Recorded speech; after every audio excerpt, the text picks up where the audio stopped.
Okay. Okay, yeah, okay. I have everything set. Why am I so low? Hello.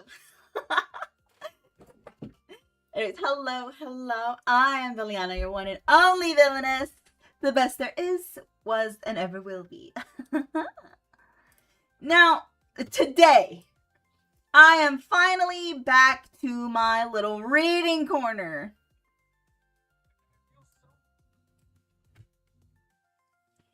Yeah, I know.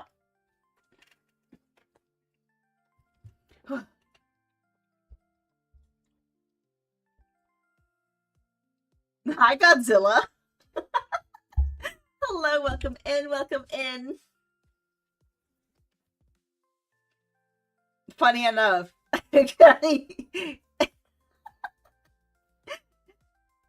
Godzilla is my Oshi. Love that guy so much. He's just a little guy.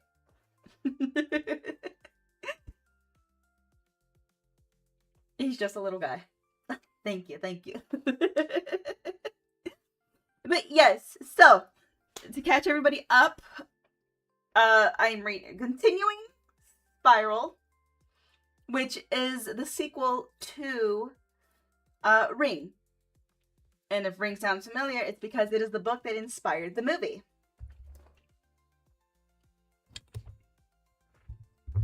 And I honestly don't know. I'm not gonna lie, I kind of forget what happens. Hi, Sammy.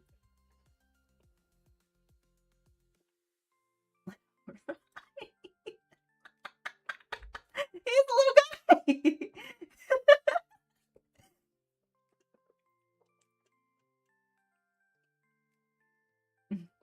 Well, best mod. I mean, I really don't know what the hell. Let's see. I really don't know what the hell happened. Hold on. Let me look back. I know somebody died.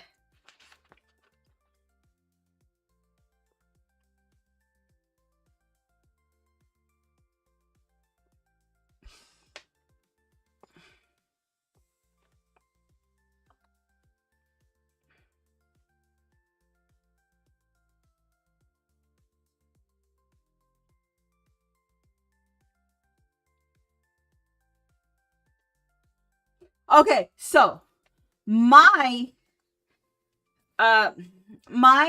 who was sort of in a relationship with Ryuji from the first book is pregnant and she died. And the main character, Ando, found her body, I believe, because she went missing.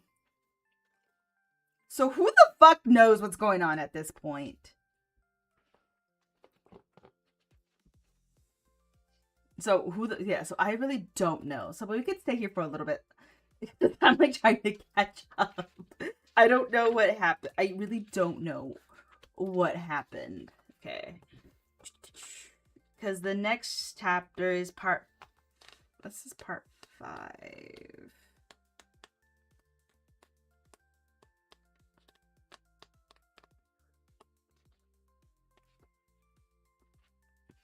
Yeah, this is part. Okay, there's part 5, and then there's the epilogue. I'm really trying to remember what the hell happened. Not gonna lie. Okay. Okay. So yeah, Ando was looking for Mai because Mai went missing. So Mai was pregnant.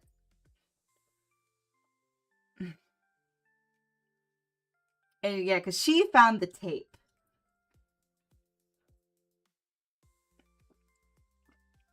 Is my music on? Oh shit, that was really loud. So yeah, Mai was yeah, it was crazy. Let's see, okay, I honestly probably should have read this. I should have read this beforehand because I'm confused as hell on where the fuck I am.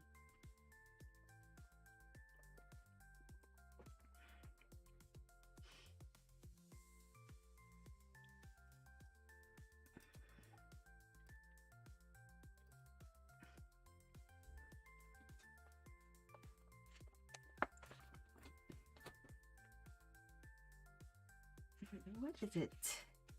Okay.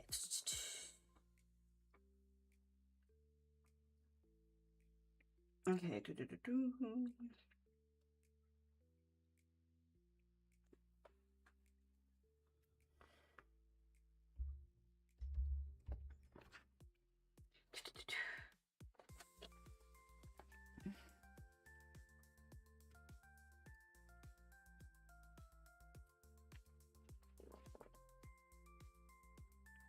Okay, so yes, okay, so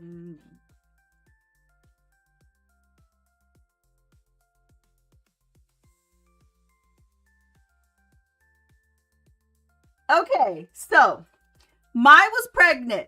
Okay. Mai was from the last book. She had to sing with Ryuji, who was the main character from the last book's friend.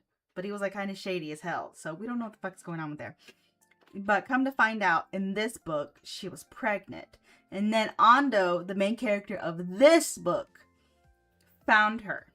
Or, yes, I think he found her dead somewhere. And during the autopsy report, it come to find out that she had just given birth. And then now, what could she have possibly given birth to? So, fuck if I know at this point. God, this damn book.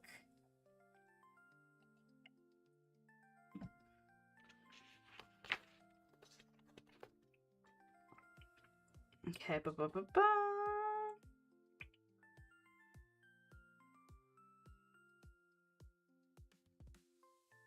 question. Okay.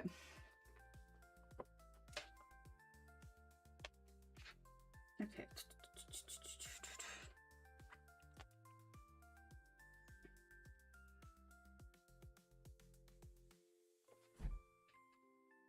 Okay. Well, we're gonna fucking find out.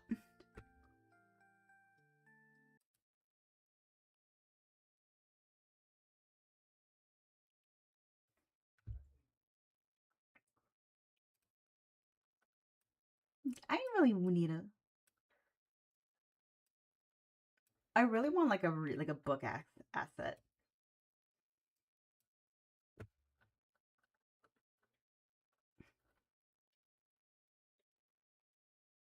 Do I not have?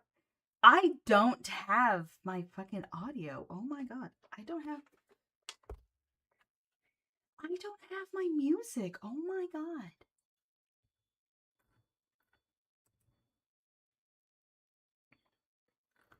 Let's see. Hold on.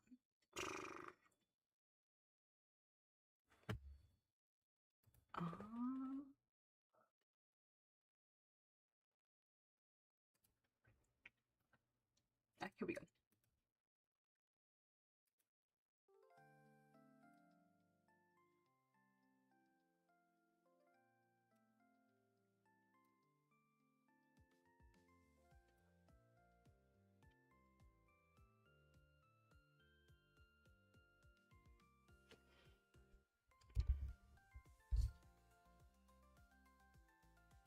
Hold on.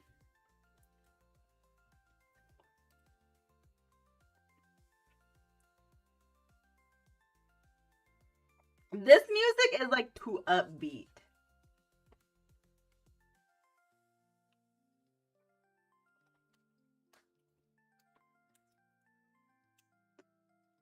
Hold on. This music is like too freaking.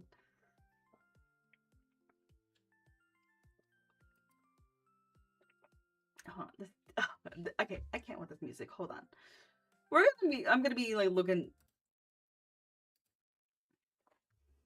I'm gonna be looking for music. Hold on. Hold on.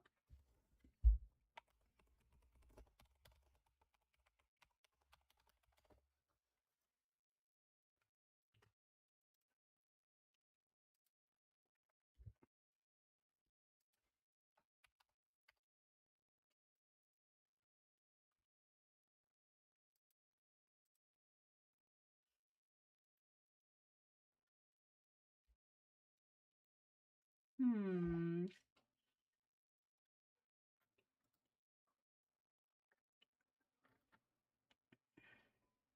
not having it. Oh shit.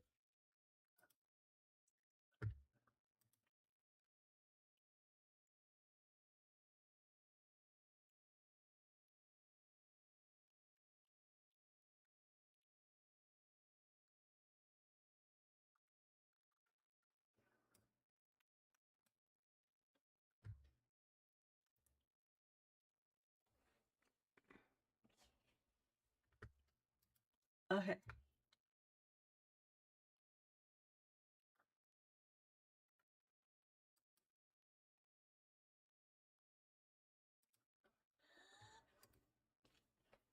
Okay. I think I figured it out. because my music was just too upbeat. I could not have that. Nuh-uh.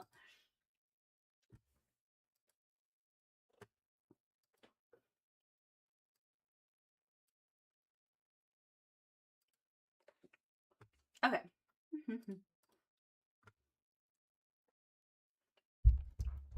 Okay. Da, da, da, da.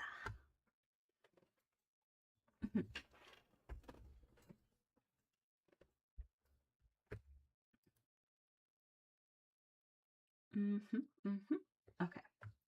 I think I have it all good. Yeah. I actually looked up. Okay.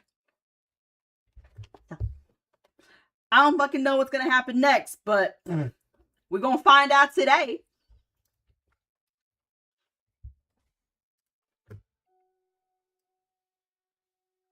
Okay. Da, da, da, da.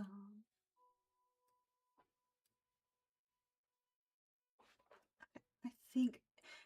Also, if anybody's actually here listening, how's the audio? Because I need to know these things.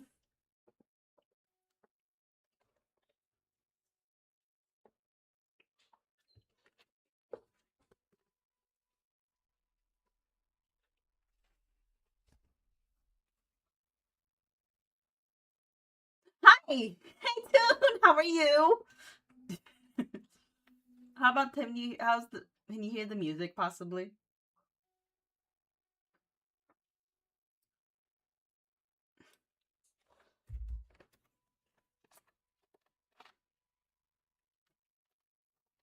Zero music. Okay, hold on.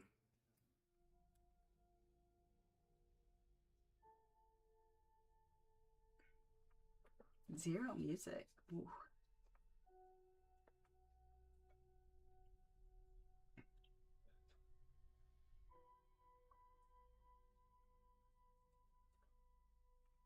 Okay, I'm putting it up high.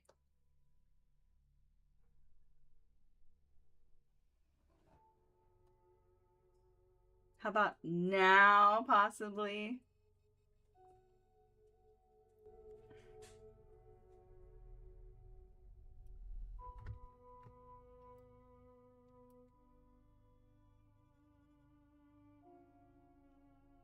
How about now? Anything? Okay, is it loud? Is it too loud? Too soft?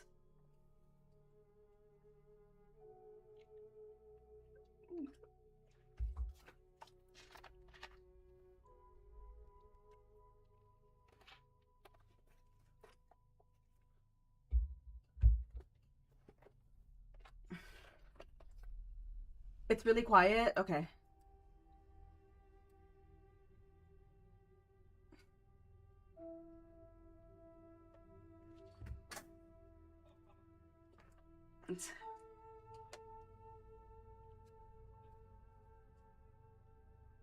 Okay. Should I put it up a little bit more? Because if I crank it all the way up, it's going to be really loud on my end. And I would be... that would hurt my ears.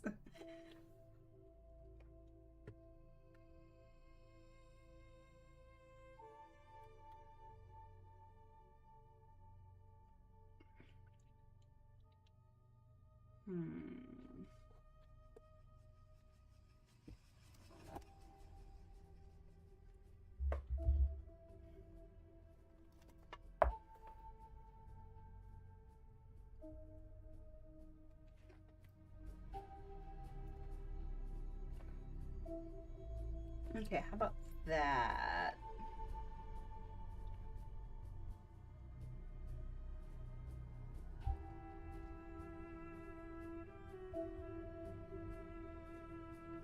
Okay, that should be good. Sounds good? Okay.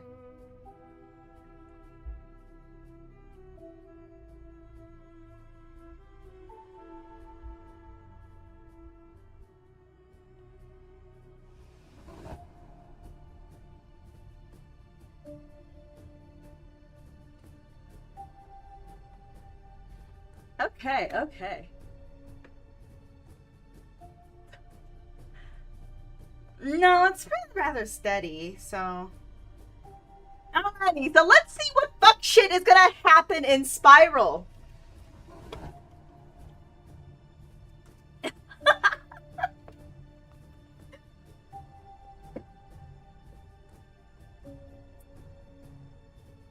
Alrighty then, campers! Sit back and relax and shit, who knows what we're gonna go from here.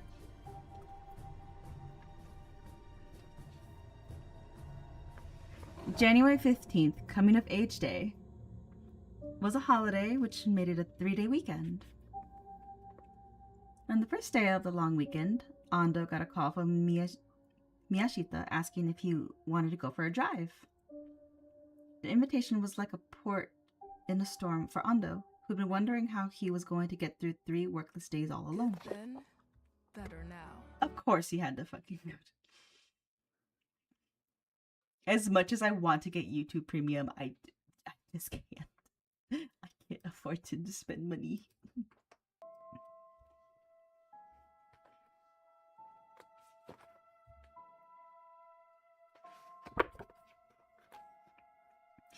He wasn't sure if he liked the way Miyashita asked him, like he was hiding something, but Ando had no reason not to go along.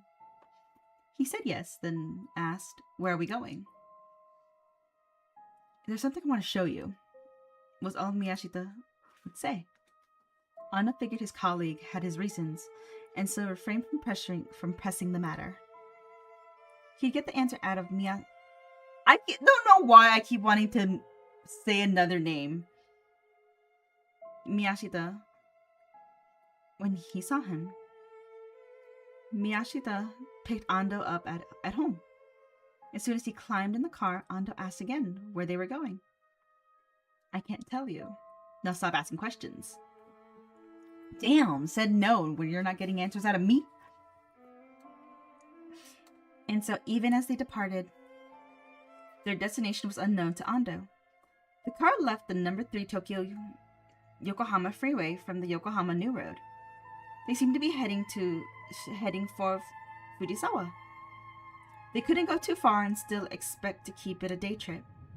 Maybe as far as Odawara or Hakone, possibly the Izu Peninsula, but no farther than Atami or Ito. After several guesses at the destination of the mystery tour, Ando decided to just sit back and enjoy the ride. Just before they were to merge with traffic, they came to a halt. The entrance to the Yokohama New Road was always jammed, and was especially so today, at the start of the long weekend. In an effort to keep Miyashita from getting too bored at the wheel, Ando decided to tell him the hypothesis he'd come up with a few days ago as to why Mai alone had displayed no abnormalities in her coronary artery. "Hi, Miwa. I love you more." How was stream? What the hell is that on my screen? Hello?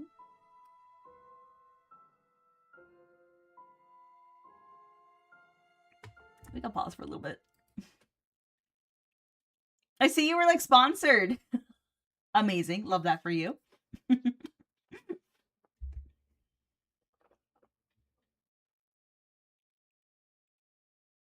No. I'm sorry. I kind of took a nap as I was watching. Oh, okay. I kind of fell asleep to it. It looked really good. It looked really pretty though. The art style is great.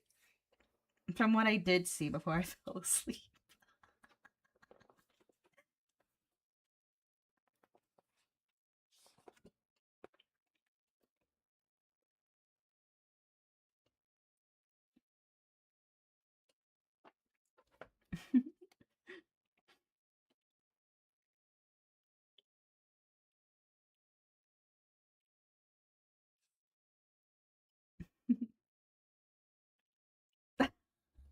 It's like bag.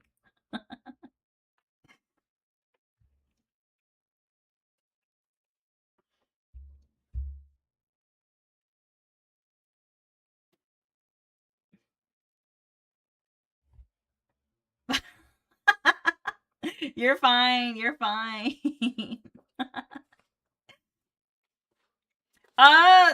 Just started it. I'm on the last chapter until the epilogue, so hopefully we get through it today.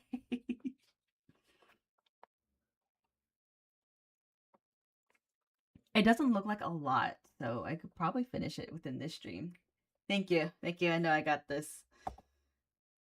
I don't know what the fuck is gonna happen because I'm just so fucking confused at what's going on at this point.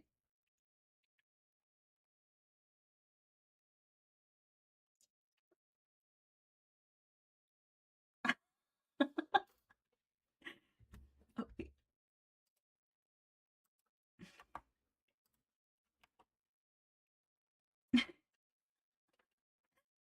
Gordon Ramsay. Alright, let's get back to it. Oh my god, what is that in my eye? Okay.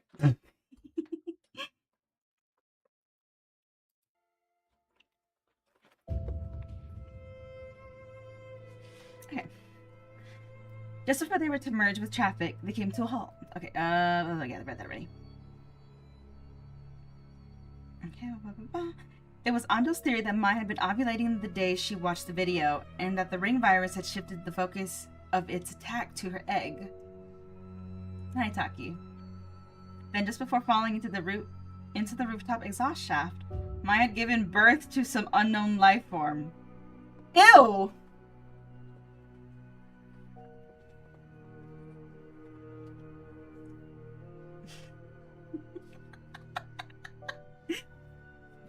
You weren't here for any of this bullshit known as the Ring series.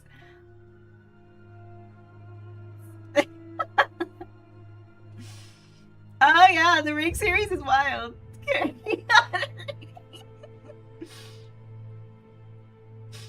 Something that had only gestated for a week. If she'd just given birth, that explained why Mai hadn't been wearing any panties, any pantaloons. Miyashita heard him out and then went silent for a time. His striking round eyes seemed to be staring straight ahead, but then he changed lanes with an agility that belied his lax expression, poking his way into the passing lane. I thought more or less the same thing when we looked at Mai's virus under the electron microscope, said Miyashita, paying no attention to the blaying horns behind him. What do you mean? The broken virus looked similar. After a while, it hit me that they looked like spermatozoa? You too? Nemoto said the same thing, so all three of us got the same impression. Yes, sometimes you have to pay attention to intuition. Thanks, fool. Miyashita flashed Ando a grin, turning his attention from the road ahead. Watch where you're going! As the brake lights of the car ahead drew closer, Ando clenched his leg muscles. Don't worry, we're not going to end up like Asakawa. Oh, you didn't have to fucking say that, brother. Asakawa was the main character from the last book, and he died in a coma. Very sad. His family was in a car. Him and his family were in a car accident as... You know what? Fuck it. Nobody ain't gonna read this. Probably not for a while. So, spoilers ahead. Asakawa's family, his wife so stupidly did so. She watched the tape. And His whole family died, their baby included, because the mom had the baby on her lap as they watched the video. And during that time, Asakawa was trying to save his family. But time ended, they ran out of time and they died as he was on his way to save them. And then his grief struck him, I think, and then he got into a car accident, and then he ended up in the hospital in a coma, and he died there. So sad. But all because his fucking wife saw the tape when he specifically told her, don't do it. And what does she do? She watches the tape. Sometimes I just want to hit a woman.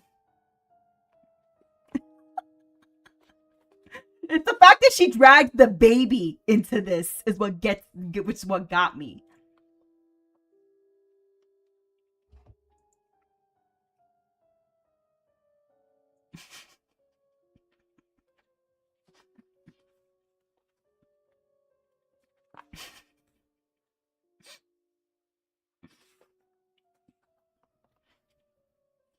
Miyashita said, trying not to look unconcerned as he stepped on the brake. Power their play.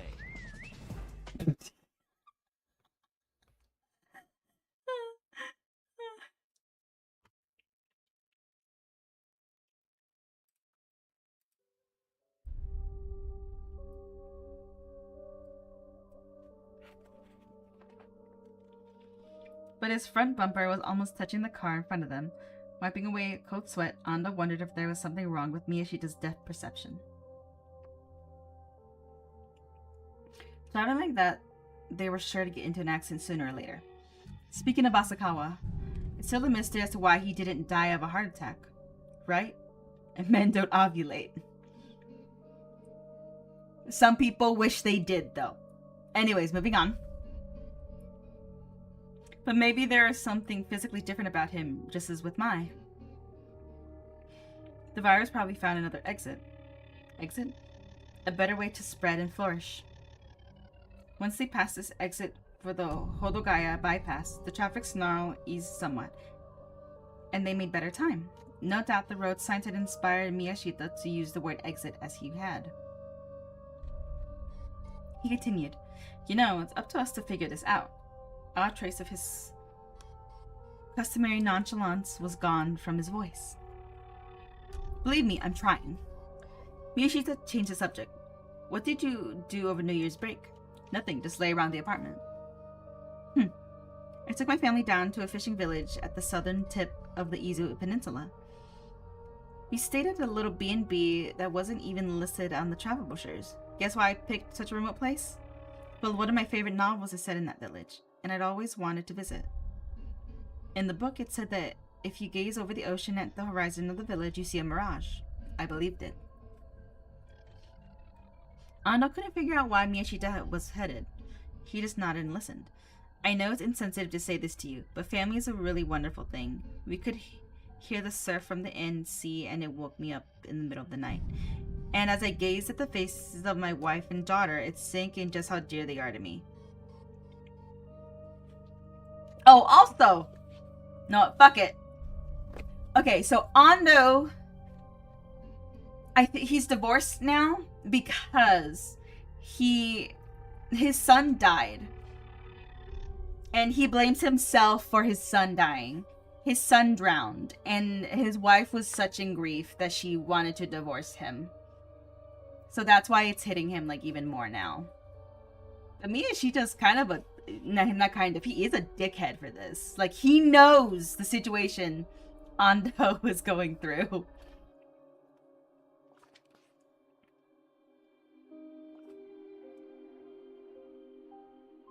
Ando knew all too well the dearness of family.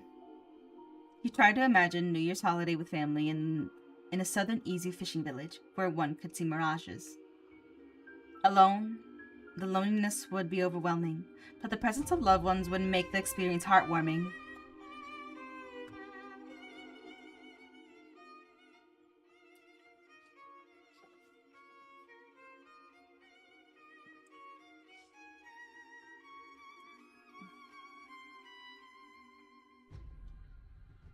This music kind of go hard though. Hold on.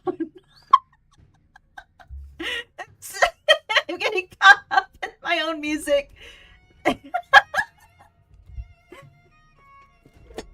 Oh shit. Really go hard though.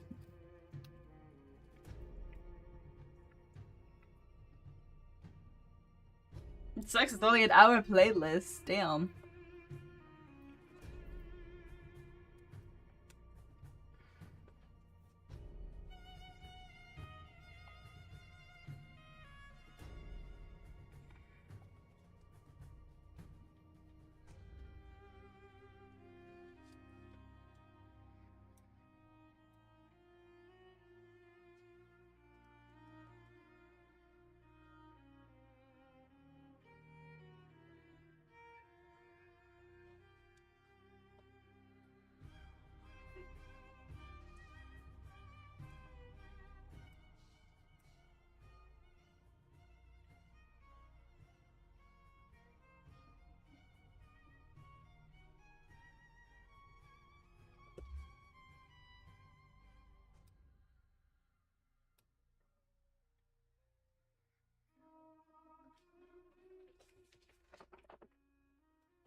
Okay, sorry. I was like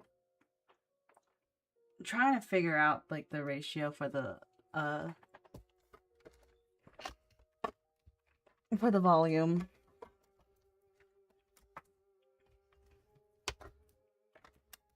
And also, so everybody's OBS was like having trouble like earlier, so I just like wanted to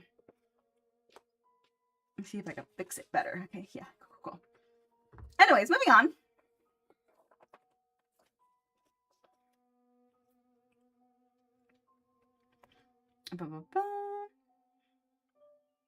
Anna began to wallow in thoughts of his own broken home, but Miyashita wouldn't give him time.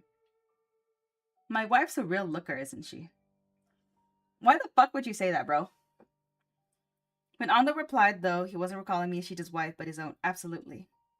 He nodded, thinking of how guileless and fresh she'd looked when they'd first met. Me, I'm short, fat, and ugly. And her? She's beautiful, and she's got a great personality. I'm a lucky man, and I know it. Miyashita's wife was taller than him, and she looked just like a very popular actress. Next to her, Miyashita definitely seemed some inferior breed. But he was talented, and if he just kept it up, there was no way he wouldn't get tenure at their med school. Ando laughed ruefully. There was nothing inferior about that. So I don't want to die. I think I've been too optimistic. See, all along, I've been at this case as a disinterested observer. In fact, I've enjoyed wondering where it might all lead.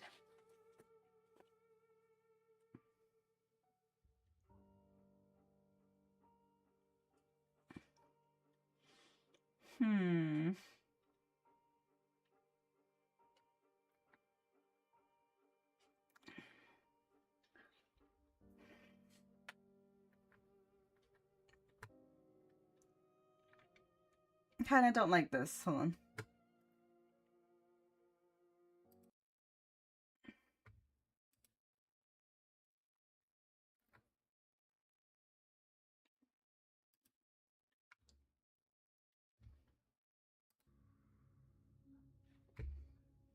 Okay, there we go.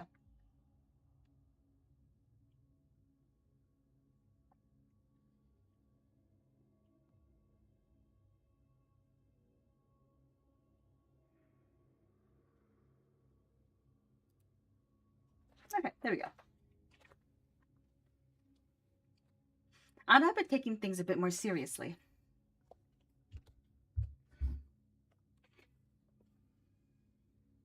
I am, Cindy. I am reading. Thank you, Cindy. Thank you. I am reading Spiral. It is the sequel to The Ring. And if you do recognize Ring, it is the book that inspired the horror movie. And this is the sequel. And honestly, I read it for a while. I read it a while back, and I kind of stopped for quite a bit. One, because it was February, because for Valentine's Day. But then also, at some point, when I was, like, cleaning up, I lost it. And I was like, oh no. When I was going to do it again. And then when I was cleaning up again, I found it again. So, yeah.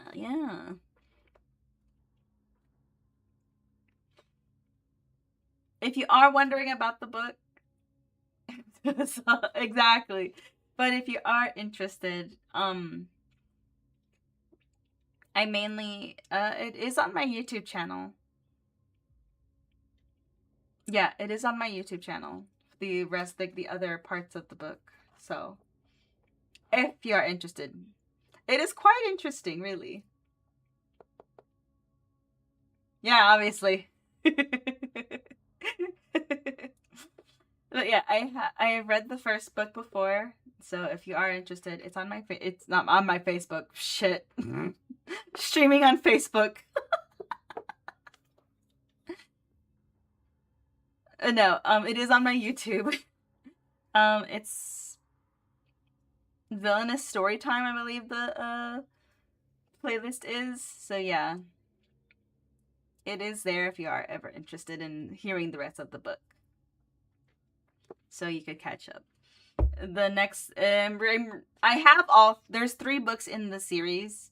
I have the 3rd book as well.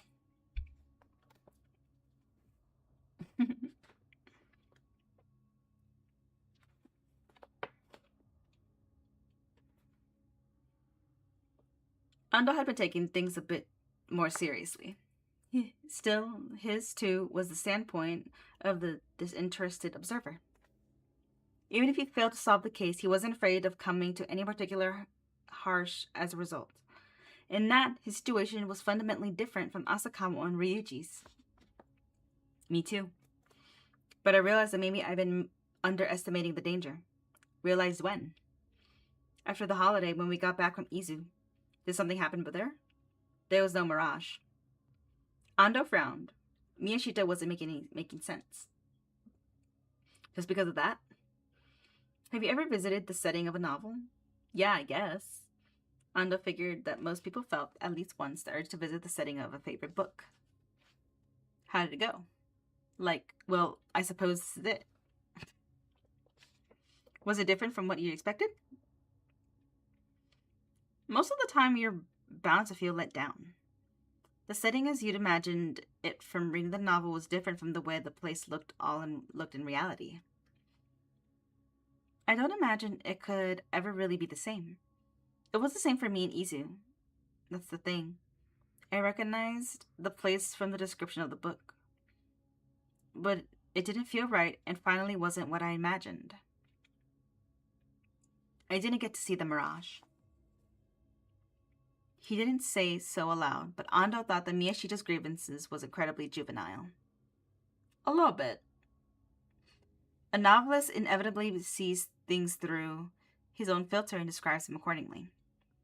The filter is unique to that author, and when readers imagine a landscape for themselves based on it, the result can't help but be at odds with reality. There's no way to accurately convey a scene to another person without a camera or a video camera. Language has its limits. Suddenly bringing his face close to Ando's, Miyashita said, "On the other hand, what if? You can talk and watch the road at the same time, can't you?"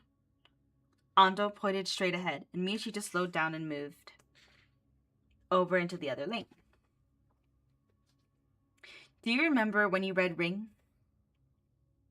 Ando could recall the exact date. It was the day after he'd borrowed the disc from Asakawa's brother, Junichiro. Ando had snatched each page up out of the printer and read it eagerly. "I can even tell you the day. November 19th. I only read it through once." The same was true for Ando. He'd read it once through and hadn't looked at it again. So what? In spite of that, I remember the scenes vividly. I still think about them sometimes. Ando found himself agreeing with this. The events and places described in Ring were extremely vivid. It was as if they'd burrowed into the folds of his brain. If he tried, he could recall each scene with great clarity.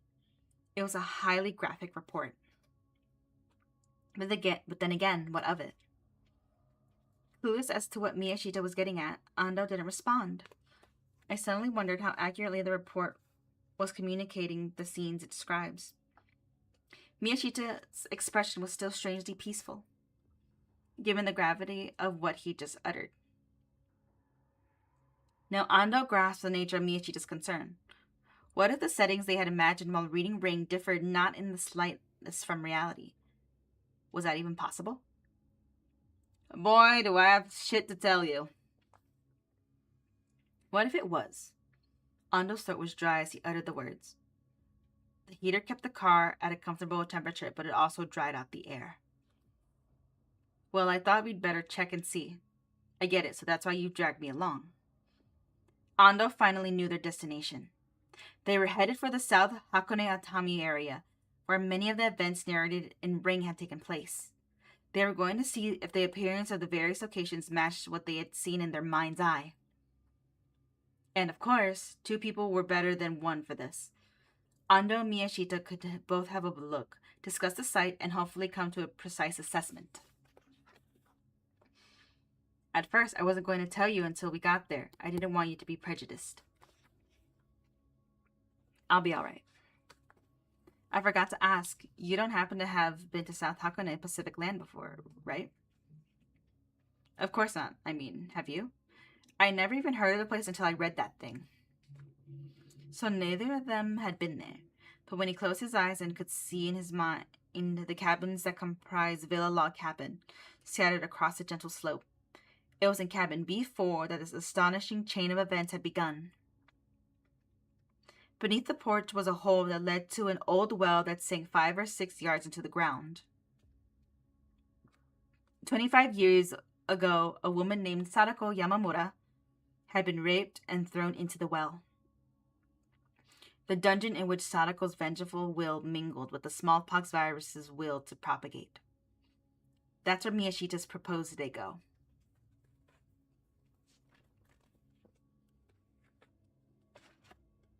Keeping Mount Hakone shrouded in clouds on their right, Miyashita drove through Manazuru Toratami, according to Ring. They were to see signs for South Hakone's Pacific Land as soon as they left Atami on the Atami-Kanami Highway. That was the route Miyashita and Ando were taking. It was the first time either of them had been on the highway, yet Ando had the illusions that he'd come this way before. Kazuyuki Asakawa had taken this route on October 11th. He'd gone on up a mountain road, not knowing what awaited him in cabin B4, though not without a sense of foreboding either. It was almost noon, and the sky was clear and bright. On October 11th, it had been raining off and on, and Asakawa's windshield wipers had been on. Ando remembered reading that in Ring. Asakawa had stared uneasily through the windshield as the wipers scraped back and forth. Both the time of day and the weather were different, but Ando felt like he was suffering flashbacks. He saw the sign on the mountainside for Pacific Land. It looked familiar, the unusual script, in black on a white background.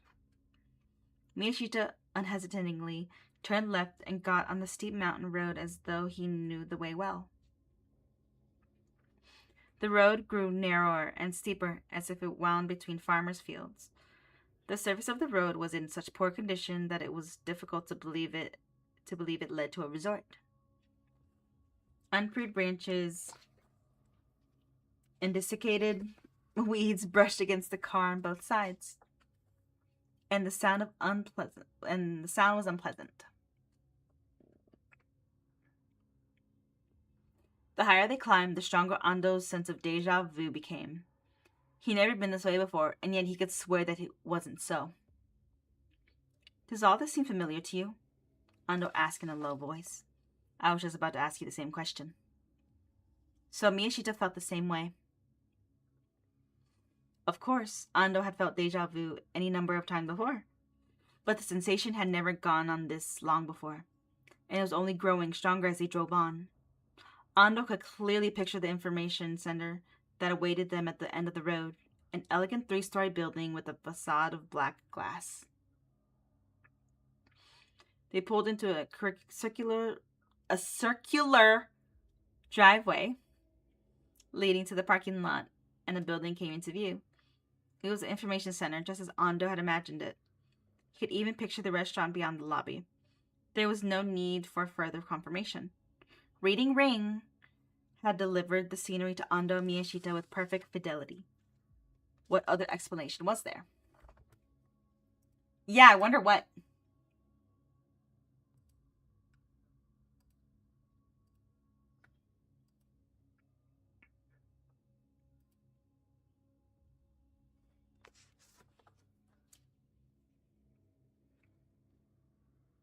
Yeah, I think we get through this today. Maybe. Hold on.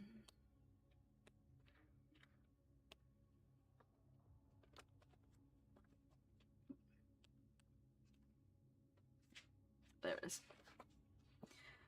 A good while later, Miyashita drove down the mountain, past Atami, and toward the Manazuru Road along the coast toward Odawara.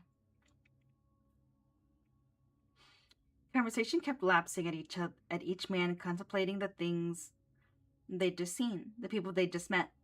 Ando was too busy worrying about what the day's drive had proved to even glance at the sublime winter sea out the window. The resort and the cabin with the well under the floorboards overlay the waves like a mirage. Ando could still smell the dirt. He kept thinking of the man whose face he had recognized. The various facilities that made up Pacific Land were scattered along both sides of the road between the information center and the hotel. The tennis courts, the pool, the gym, the cottages, everything was built on an incline, whether on the mountainside or in the valley. The slope on which the log cabin stood was actually a cooperatively gentle one. I read that fucking word wrong. It's comparatively, not cooperatively. English is my first language, everybody.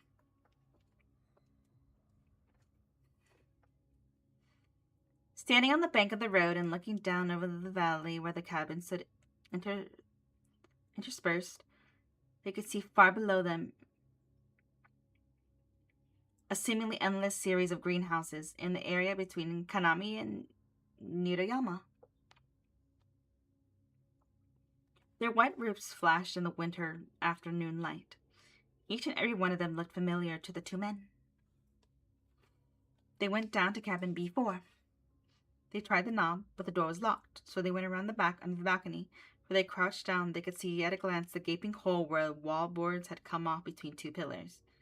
The hole seemed to have been made deliberately, and they knew by whom. Ryuji had removed the board so he could pass through. On October 18th, he and Asakawa had crawled through the hole to the space under the cabin, and then climbed down a rope into a well to fish out Sadako Yamamura's bones. A hair-raising feat.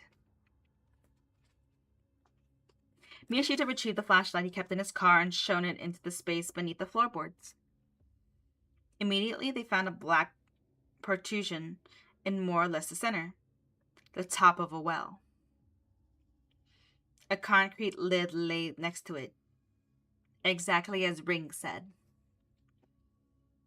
Ando had no desire to crawl in there and peer into the well, just as he'd had no desire to look into the exhaust shaft where Mai's corpse had been discovered. He had come close, but in the end hadn't found the courage to look in.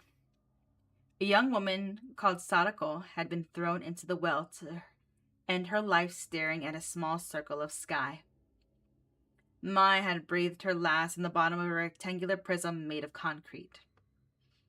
One died in an old well at the edge of a mountainside sanatorium, and the other on the roof of a waterfront office building. One died deep in hushed woods where branches hemming in from all sides nearly obstructed the view of the sky, and the other by a harbor road where the sea smelled strong, with nothing at all between her and the sky. One died in a barrel-shaped coffin sunk deep in the earth, and the other in a box-shaped coffin that floated high. The peculiar contrast between the places Sadako and Mai had died only served to highlight their essential similarity. Suddenly, Ando's heart was racing. He detested the damp air beneath the floorboards, the feel of the ground beneath his hands and knees. The smell of soil filled his nostrils until, without his realizing, he was holding his breath. He felt like he was going to suffocate. Whereas Ando was ready to bolt from the hole, Miyashita was trying to force his fat body into the space under the floorboards. Ando feared that he meant to go all the way into the well and said sternly, Hey, that's far enough. Miyashita hesitated for a moment in his awkward position. I guess you have a point. He seceded. Obeying Ando, he started to back out of the hole. They had indeed gone far enough. What else was there to prove? The two men crawled out from under the balcony and gulped lungfuls of fresh air. There was no need to speak. It was abundantly clear that every detail in Ring hewed to fact. They had proved the hypothesis that the mental images created by the report were identical to the way things looked in reality. Everything was just as where the text said it would be, by virtue of having read Ring. Ando and Miyashita had already seen the place. From the smell of the air to the feel of the dirt beneath their feet, they had experienced everything as Asakawa had. Yet Miyashita didn't seem quite satisfied. As long as we've come this far, why don't we have a look at Jotaro Nagao? Jotaro Nagao. I think I'm saying that name wrong. Apologies. The name had almost slipped Ando's mind, but he could remember the man's face clearly without ever having met him outside the pages of Ring. He was bald, and his hands and face was of a healthy hue that belied his 57 years. Overall, he made a first impression of smoothness, and that was true also of his speech. For some reason, Ando even knew how Nagao sounded when he talked. 20 years ago, there had been a tuberculosis sanatorium on the ground where Pacific Land now stood. This guy. Although Nagao had a private practice in Atami now, he had once worked at the sanatorium. When Sadako Yamamura had come to visit her father, Nagao had raped her and thrown her into the well. Nagao had also been Japan's last smallpox patient.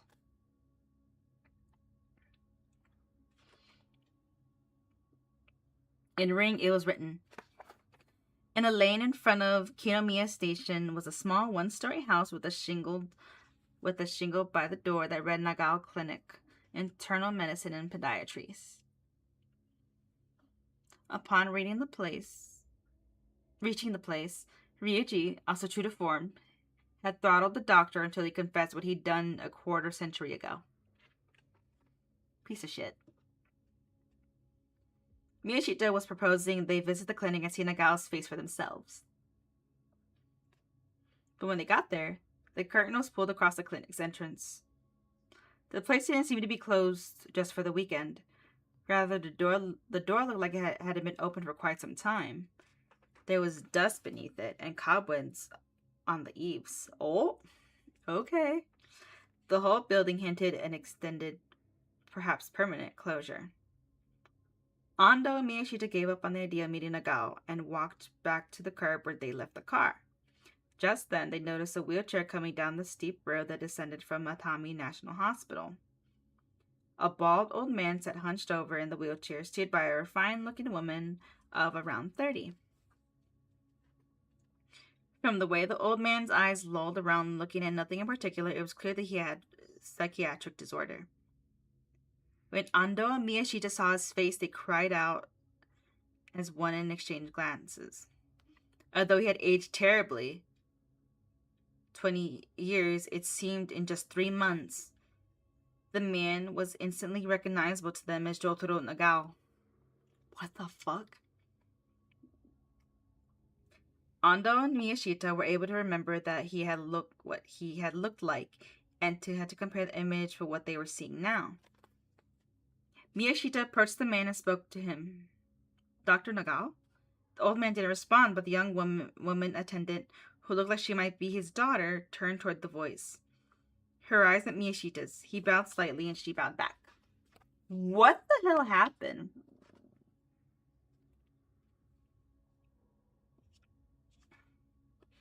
How's his health? Miyashita promptly inquired with the air of an old acquaintance. Fine, thank you, she said, and hurried away with a put-upon expression. But the encounter hadn't been fruitless. Evidently, the interview with Asakawa and Ryuji had then forced the doctor to own up to quarter-century-old crimes had seriously unbalanced him. It was clear that Nagao had almost no consciousness of the outside world. Father and daughter passed the clinic and entered a narrow road beyond it.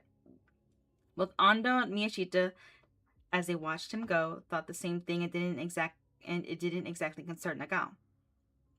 They were ruminating over the way they'd both instantly recognized the old man in the wheelchair as a one-time clinician.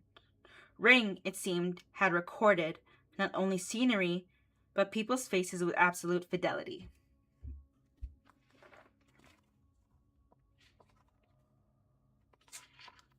Yep.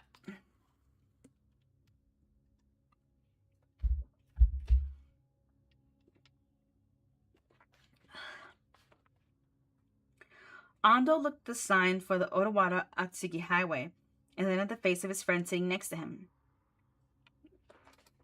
Miyashita was showing signs of fatigue, and no wonder. He'd been gripping the steering wheel since morning. "You could just drop me off at Otawara," said Ando. Miyashita frowned and turned his head slightly toward Ando, as if to ask why. "Cut it out, buddy. You know I'd gladly drive you back to your apartment. It's such a detour. Look, if I get out of Otawara, I could take the Odakyu line straight home." Ando was concerned about Miyashita. If he drove all the way into Yoyogi to drop Ando off and then back to Tsurumi where he lived, it could add miles to the drive. Miyashita was clearly exhausted, both physically and mentally, and Ando wanted him to just go home and rest. "Well, since you insist, you shall be dropped off at Otawara," Miyashita said like he was indulging the odd whim of a friend. But no doubt he didn't mind not having the drive into Tokyo and out. He was always that way, hardly ever coming right out with a thank you. He had trouble expressing gratitude in a straightforward manner. They'd almost finished threading their way through downtown Otawara to the station when Miyashita muttered, "First thing next week, we'll get our blood tested." Ando didn't need to ask why, since he'd been thinking the same thing.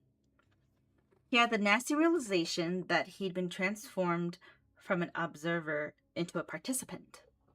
Oh. All copies of the evil video had vanished, and he hadn't watched it. He was supposed to be safe, but now that he knew that Ring Report had described absolutely everything with preternatural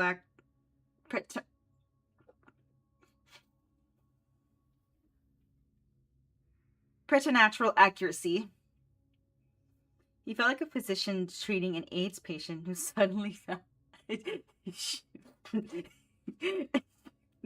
the fact that you're here, Vin. I was chuckling.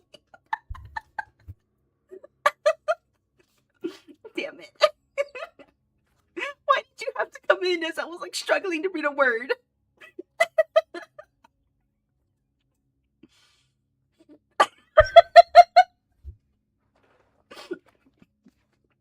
I was struggling to read a word, and then you just popped in.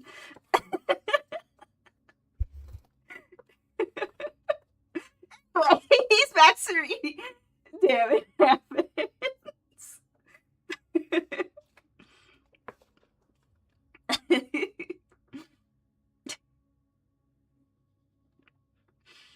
But also, hi, Vin. I am reading Spiral, which is the sequel book to Ring, and if you recognize Ring, it is because it is the novel that inspired the horror movie. Now, if they went by the books, I would be all over that. Because, damn, it got crazy.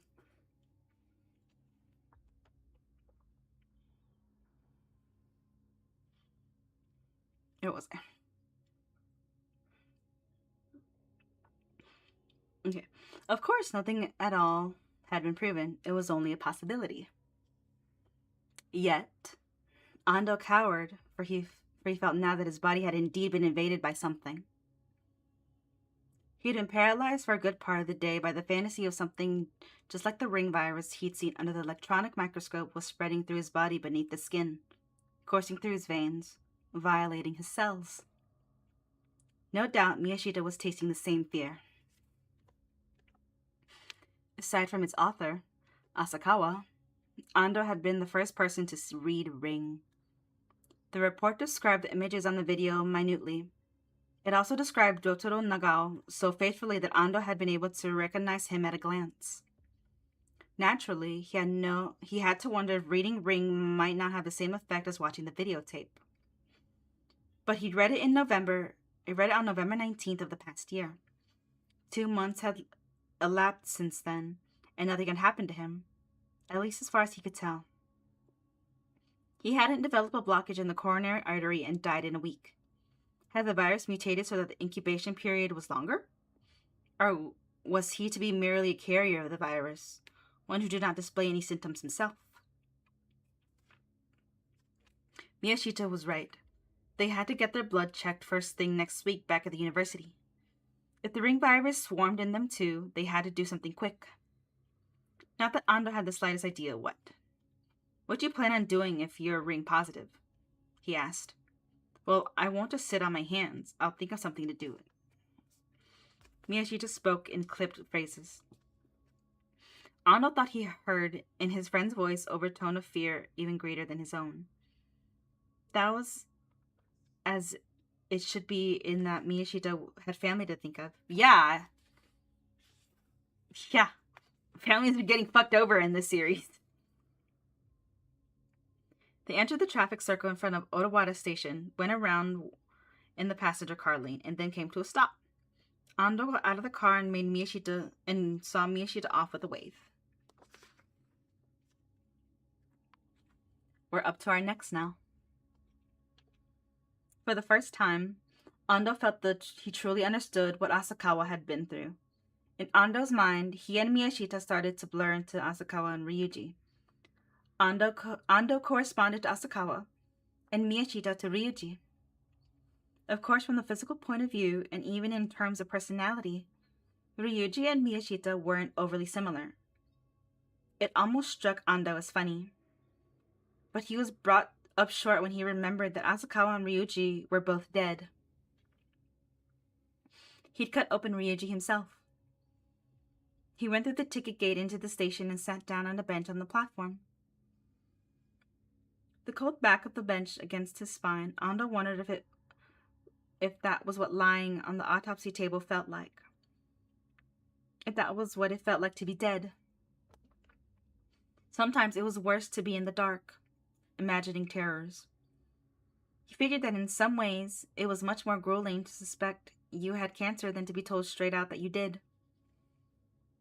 The uncertainty was what made it hard.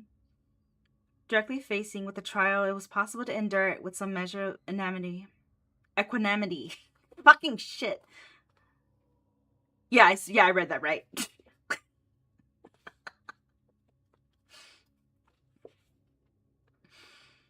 Something in man made being left hanging the worst. So was he infected, or wasn't he? For Ando, there was only one way to overcome the misery of the moment, and it was to persuade himself that his life was spent anyway. Regret at having left his son die could help him overcome his own attachment to life. But as he sat there in the cold on the platform waiting for the romance car express, Ando couldn't stem his shivering no matter what. How long is this one?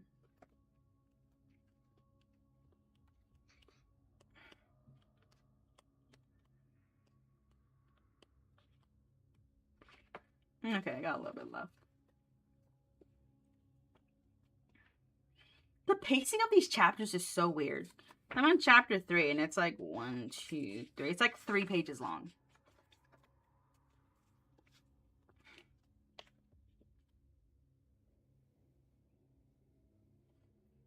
He settled himself in a seat on the romance car. Now he had nothing to do but stare out the window at the scenery. Damn, it's already been an hour. Shit. Usually he'd turn his attention to a book right about now, but he neglected to bring one. That morning, as he'd climbed into the Miyashita's car, he hadn't expected to return by train.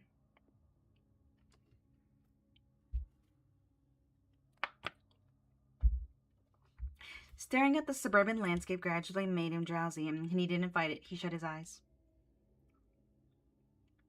When he opened them again, he didn't know where he was. His pulse quickened with the unease of having been carried off a great distance in his sleep. He thought he could hear his heart beat. He tried to stretch his legs and bumped them in the back of a seat ahead of him. His upper body jerked. He was jolted from beneath by a distinctive vibration of a train, and heard the clanging of a railway crossing in the distance. I'm on a train. With a sense of relief, Ando recalled that some 2 hours ago he'd said goodbye to Miyashita in Odawara, where he'd luckily managed to catch an express for Tokyo. That felt like days ago. It seemed like ages since he visited South Hakone Pacific Land with Miyashita. Hakone felt like some far-off land. Only the highland scenery and Jotaro Nagao's face remained vivid when he shut his eyes. Ando rubbed his eyes with the back of his hands and then looked out the window again. Nighttime street scenes flowed slowly past. The train was slowing down now as it approached its final destination, Shinjuku Station. Red lights flashed and bells clanged as they crossed streets. He strained his eyes to read the signs as they passed through a station without stopping. Yoyogi Hachiman. The next station would be Sangobashi, his station.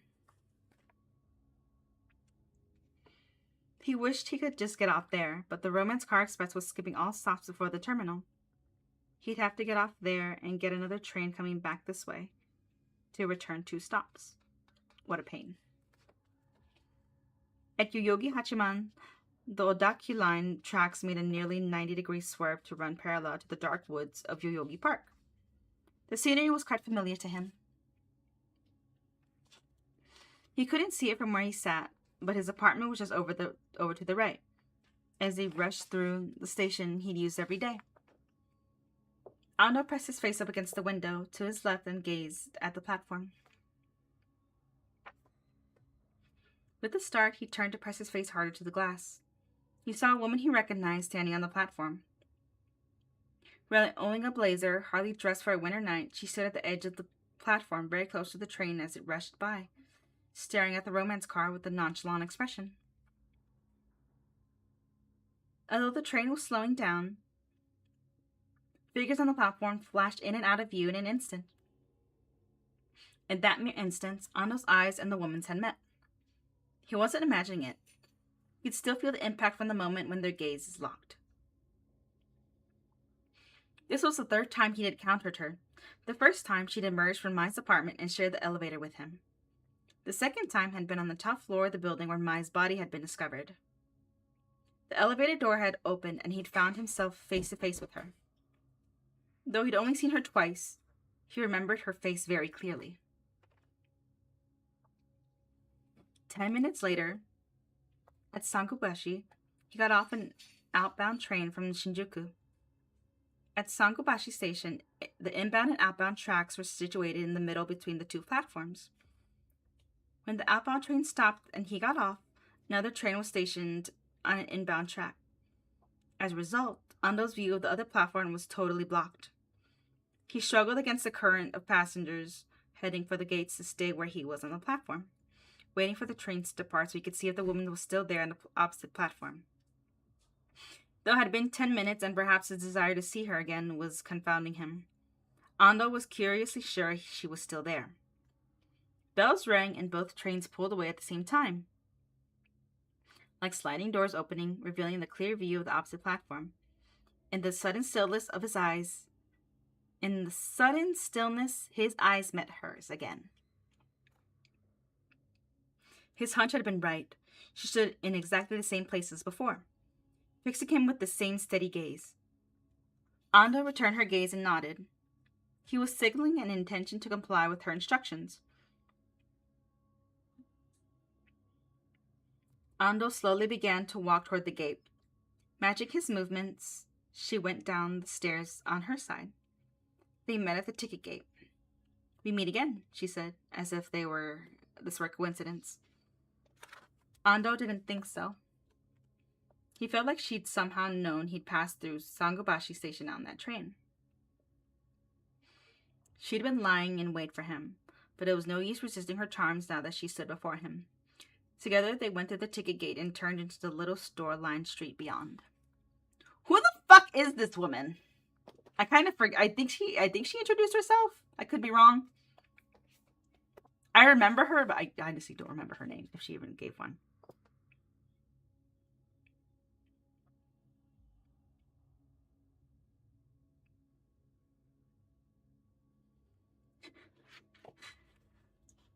When he awoke the next morning, the woman lying next to him immediately asked him to take her to a movie that had just opened. It was the weekend, but as they went to the first showing, the theater wasn't too crowded. The woman sat down, leaving an open seat between her and Ando. Until they'd entered the theater, she'd been practically hanging from his arm, but now she suddenly wanted to keep her distance. The seats themselves were luxuriously large, so it wasn't a question of feeling cramped. Ando couldn't figure it out, but if he started listing everything she'd done that struck him as strange, it'd take him all day. All he knew was that she was my sister and that her name was Masako. Okay, my sister. What the fuck is going on here? He stared at the screen, but he couldn't follow the story. It was partially because he was still sleepy, but more than that, Masako's presence was distracting him. He remembered meeting her at Sangobashi Station the night before, but he couldn't quite reconstruct how he ended up taking her back to his apartment. He'd invited her to a bar in front of the station, where, over beers, he'd asked her name. "Masako Takano. I'm Mai's older sister." Just as he'd guessed. She said she was 2 years older than Mai. She worked at the securities firm, which she'd joined after graduating from a women's college. Everything after that point was hazy for Ando. He hadn't drunk that much, but he could only recall fragments. He couldn't recall who had suggested it, but one way or another they'd ended up in Ando's apartment. In the next scene he could recall, there was running water. In this fragment, the context was clear. Masako was in the shower and Ando was sitting on the bed waiting for her to come out. The water stopped, and then Masako emerged from the hallway. She turned out the lights without even asking him. That moment, when everything went dark, left a strong impression. A second later, Masako pressed her naked upper body against him. Oh.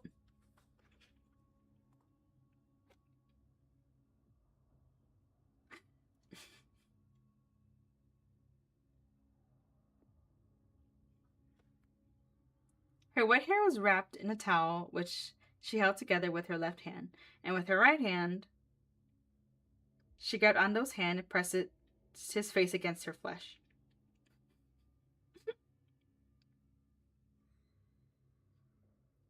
He felt sucked into her fine skin. His nose and mouth were covered, and he was starting to smother.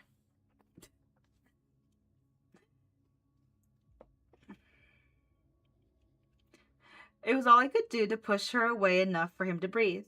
Then he filled his lungs with her fresh scent and put his arms around her.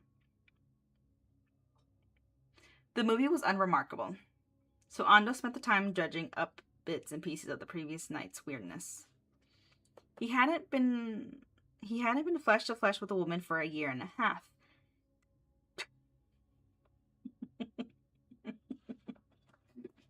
He came 3 times that he could remember. It says something different, but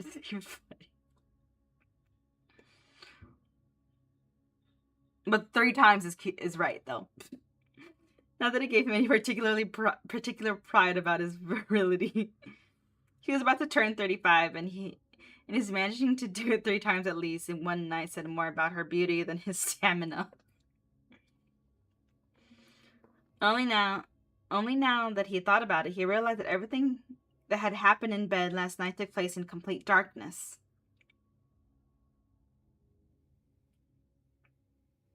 It didn't matter how pretty Masako was or how provocative she may have looked. Ando hadn't feasted on her with his eyes. Not only had she turned off the light, but she'd covered the clock on the bedside table with a towel. She'd made the room truly dark, unwilling even to tolerate the faint trace of light coming from behind the face of the clock. Weirdo.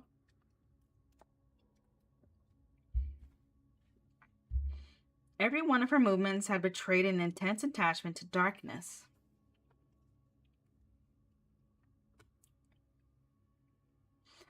Ando was pretending to watch the movie scene, but all the while he was secretly watching Masako. The darkness of the theater set off her beauty even more. Darkness became this woman. She closed her eyes several times while watching the movie. She wasn't dozing off, her lips were moving.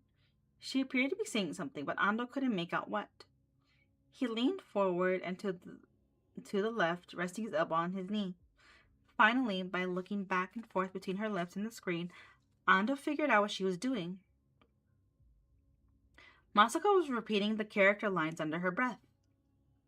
On screen, a bad street girl who had been transformed into a killing machine by the government agency was being set out on her first mission. In this scene, she wore a black dress and carried a huge pistol hidden in her handbag.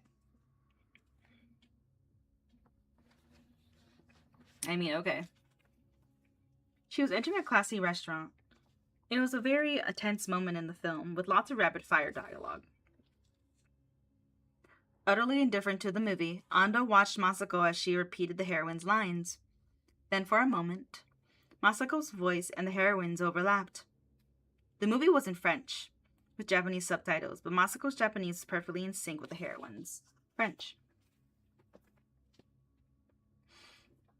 It was like a well-done choral recitation. Ando was shocked to see that sometimes Masako's mouth opened even before the subtitles appeared. She couldn't pull off such a feat unless she'd seen this movie enough times to memorize the dialogue.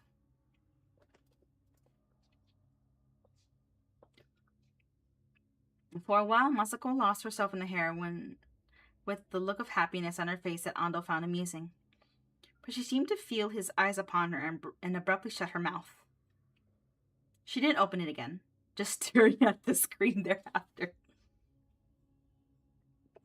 I'm sorry, that's just, I don't know, just that image in my head's kind of funny.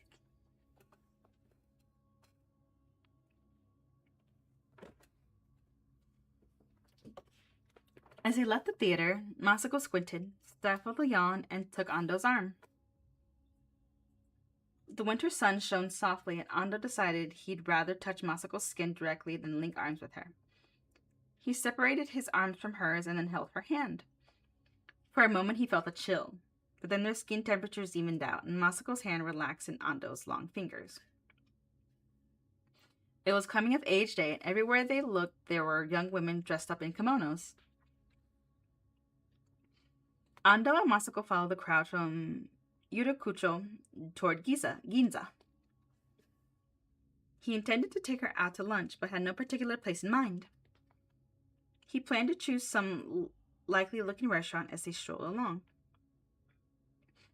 Masato kept looking around with evident curiosity at the Ginza street corners, and now and then let out a sigh. She didn't offer much in the way of conversation, but Ando didn't feel ill at ease with her. In fact, he felt the surge of satisfaction at being able to quietly stroll around Ginza on a sunny holiday. Masako stopped in front of the hamburger joint on a corner and stared at its sign on the sidewalk. There was something of the innocence of a teenager in her innocent gaze. "You want to eat here?" Ando asked. "Uh-huh," she said, nodding vigorously. Ando went inside, glad he was getting off so cheaply. Damn. Okay, buddy. Masako's appetite was simply astounding. In the blink of an eye, she had consumed 2 hamburgers and an order of fries and was eyeing the counter again greedily. It turned out to be ice cream she wanted now, so he ordered one and gave it to her. This time she ate slowly as if she dreaded coming to the last bite. She carried each spoonful to her mouth with great care. But even so, she ended up dripping melted ice cream on her lap. Her stockings were flecked with drops of milky white mixed with bits of strawberry. She scooped up the drop with her index finger and licked it, then grew impatient. She clutched her shin with both hands, brought her mouth to her knee, and ran the tip of her tongue over it. Girl! Still in her curled up position, she rolled her eyes and shot Ando a suggestive glance. There was provocation in her eyes, and Ando couldn't look away. She finished licking up the ice cream and lowered her leg again. There was a run in her new stockings. She must have snagged them on a canine tooth. Ando had brought her those stockings that morning at a convenience store by the station. She didn't seem to own any. After all, she'd been walking around with bare legs in the middle of winter. Ando felt cold just looking at her, so he brought a pair of stockings without even checking with her. When he handed them to her, she ran straight into a restroom to put them on, and she was still wearing them. The run seemed to bother Masako because she kept rubbing her knee.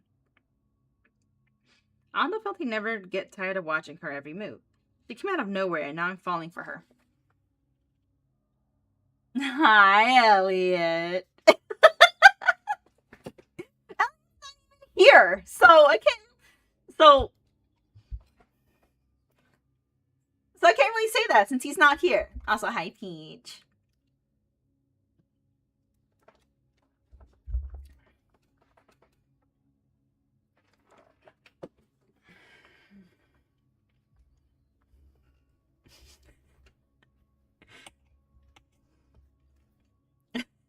Elliot's not here, so I can't say that.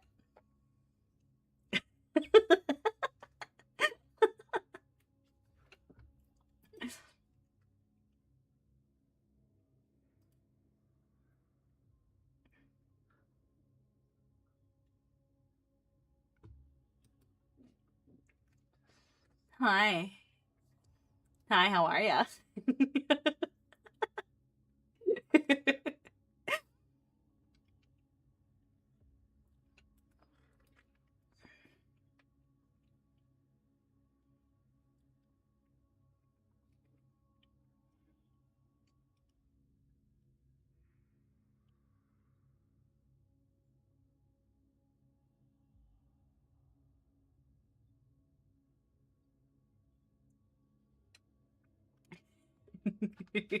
Hi, how are ya?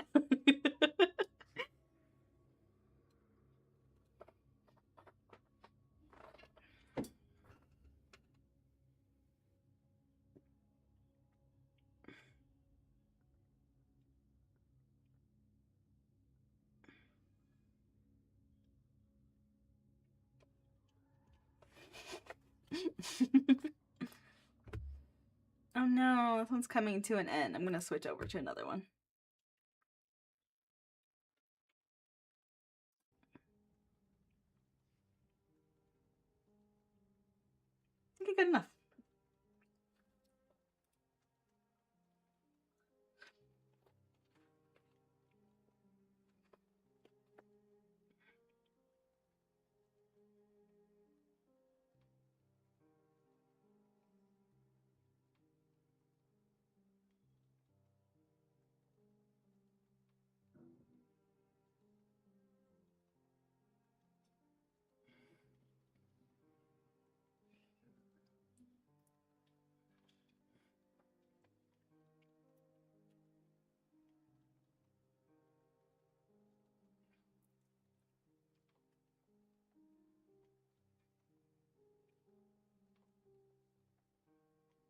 Hold on, somebody like message me right now. I'm like, what are you like? Oh my god.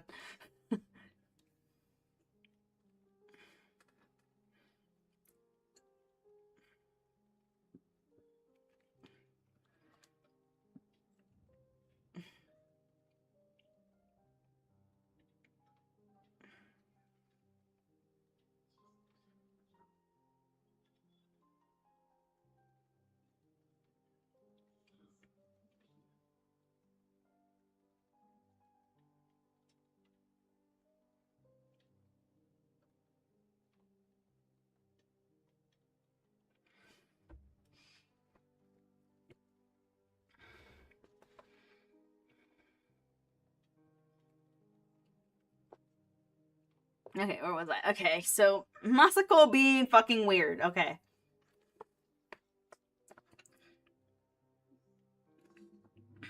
Okay. Hi, Haru. He wondered if he really was. Okay, you lurk, my lady.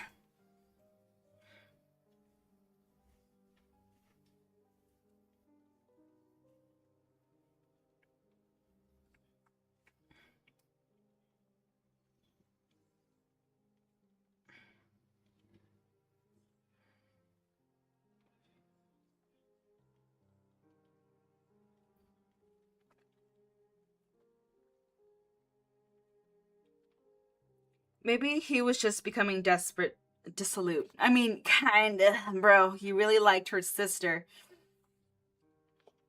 I don't even know if Masako is her sister. She acting kind of weird. But then again, people in the 90s do be weird. We're really weird.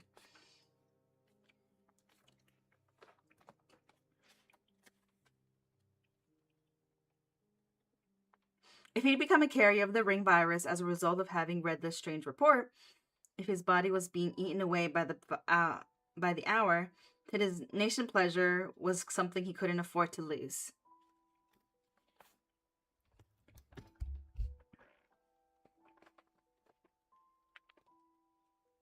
Back in college, he read a novel set in a little mountain village that featured a female character who was rather like the woman he was confronted with now. The fictional woman was possessed by an above average looks.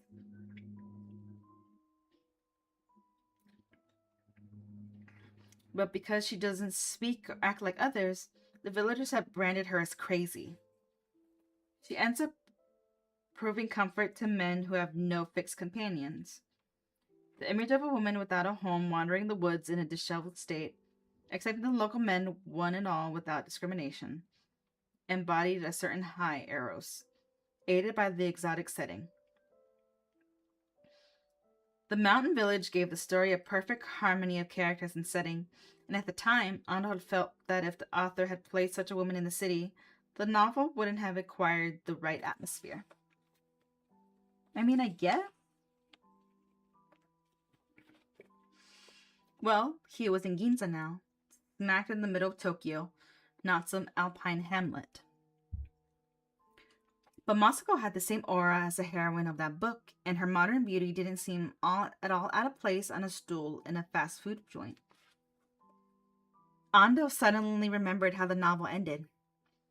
Alone in the mountains, the woman gave birth to a child, having no idea who the father is. The story closes with the baby's first cries piercing the forest and echoed across the mountainside. I can't let that happen. Ando admonished himself. He had to take precautions to protect Masako's body. He recalled that the night before he had been overjoyed of the prospect of coupling that he'd forgotten himself and neglected to use birth control. Masako was running her fingers in a circle above her kneecap, gradually making the hole bigger. The skin of her leg showed white where it peeked through the rent, so white as to make it a shame to cover it up with stockings. The hole got bigger. Ando stopped her by laying his hand on top of hers. He asked her, What were you saying back there in the theater? He meant to ask why she was repeating the character's lines. Masako's reply was, take me to a bookstore. She'd like to deflect his questions that way. She asked Ando to do things far more often than she answered his queries. But of course, Ando was incapable of saying no to her. He took her to the biggest bookstore in Ginza. Masako flitted from shelf to shelf in the end, spending over an hour in the bookstore reading on her feet. Ando, who didn't share the habit, ended up wandering around aimlessly until he discovered next to the registers a stack of pamphlets from Shotoku, the publisher. Since he'd visited their offices only the other day and the pamphlets were free, he picked one up. It included a short essay, but consisted mainly of ads for future Shotoku releases. I wonder if Ryuji's is in here. Ando flipped through the pamphlet expectantly. The other day, Ryuji's editor, Kimura, had told Ando that Ryuji's collection of philosophy essays was just about to be published. Ando was hoping to see his friend's name in print. But before he could find it, he was dragged out of the bookstore by Masako. How about another movie? Her plea was a mild one, but the way she gripped his arm and pulled him along suggested she wouldn't take no for an answer. Maybe, while reading in the bookstore, she found out about another movie and decided she had to see it. Ando slipped the pamphlet in his coat pocket and asked, "What do you want to see?" Oh, he whipped for her. She didn't answer, but simply squeezed his hand and tugged him forward. He hung back a bit, saying, "Pushy, aren't you?" Then he noticed that she was still clutching an event guide magazine and came to a full stop. Masako hadn't spent a single yen since the night before. She hadn't made a move to pay for anything, always leaving it up to Ando to pick up the tab. He didn't imagine for a moment that she'd purchased the magazine with her own money. Indeed, it wasn't in a bag, and she held it bare rolled up in her hand. She lifted it. Ando looked back toward the bookstore. Nobody was coming after them. She'd managed to elude the sharp gaze of the clerks. It was only a 300 yen magazine. Even if she'd been caught, it wouldn't have been a big deal. As he let Masako pull him along, Ando was beginning to feel bolder than ever before.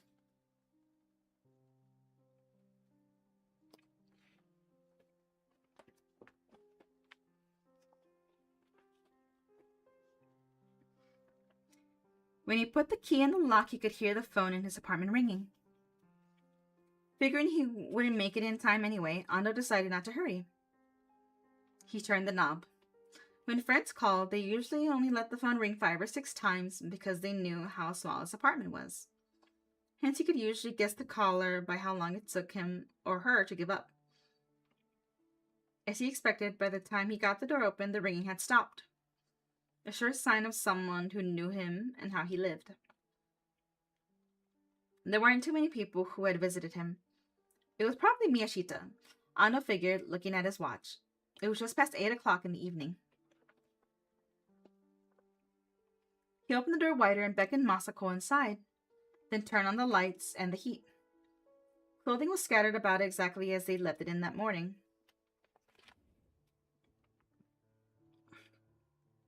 Masako had left her belongings there, seemingly having decided to spend another night with Ando.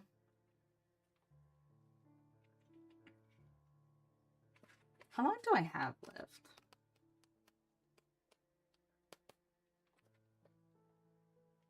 Oh yeah, I don't have much left. That's not including the epilogue. Yeah, it's not including the epilogue. Nah, fuck it.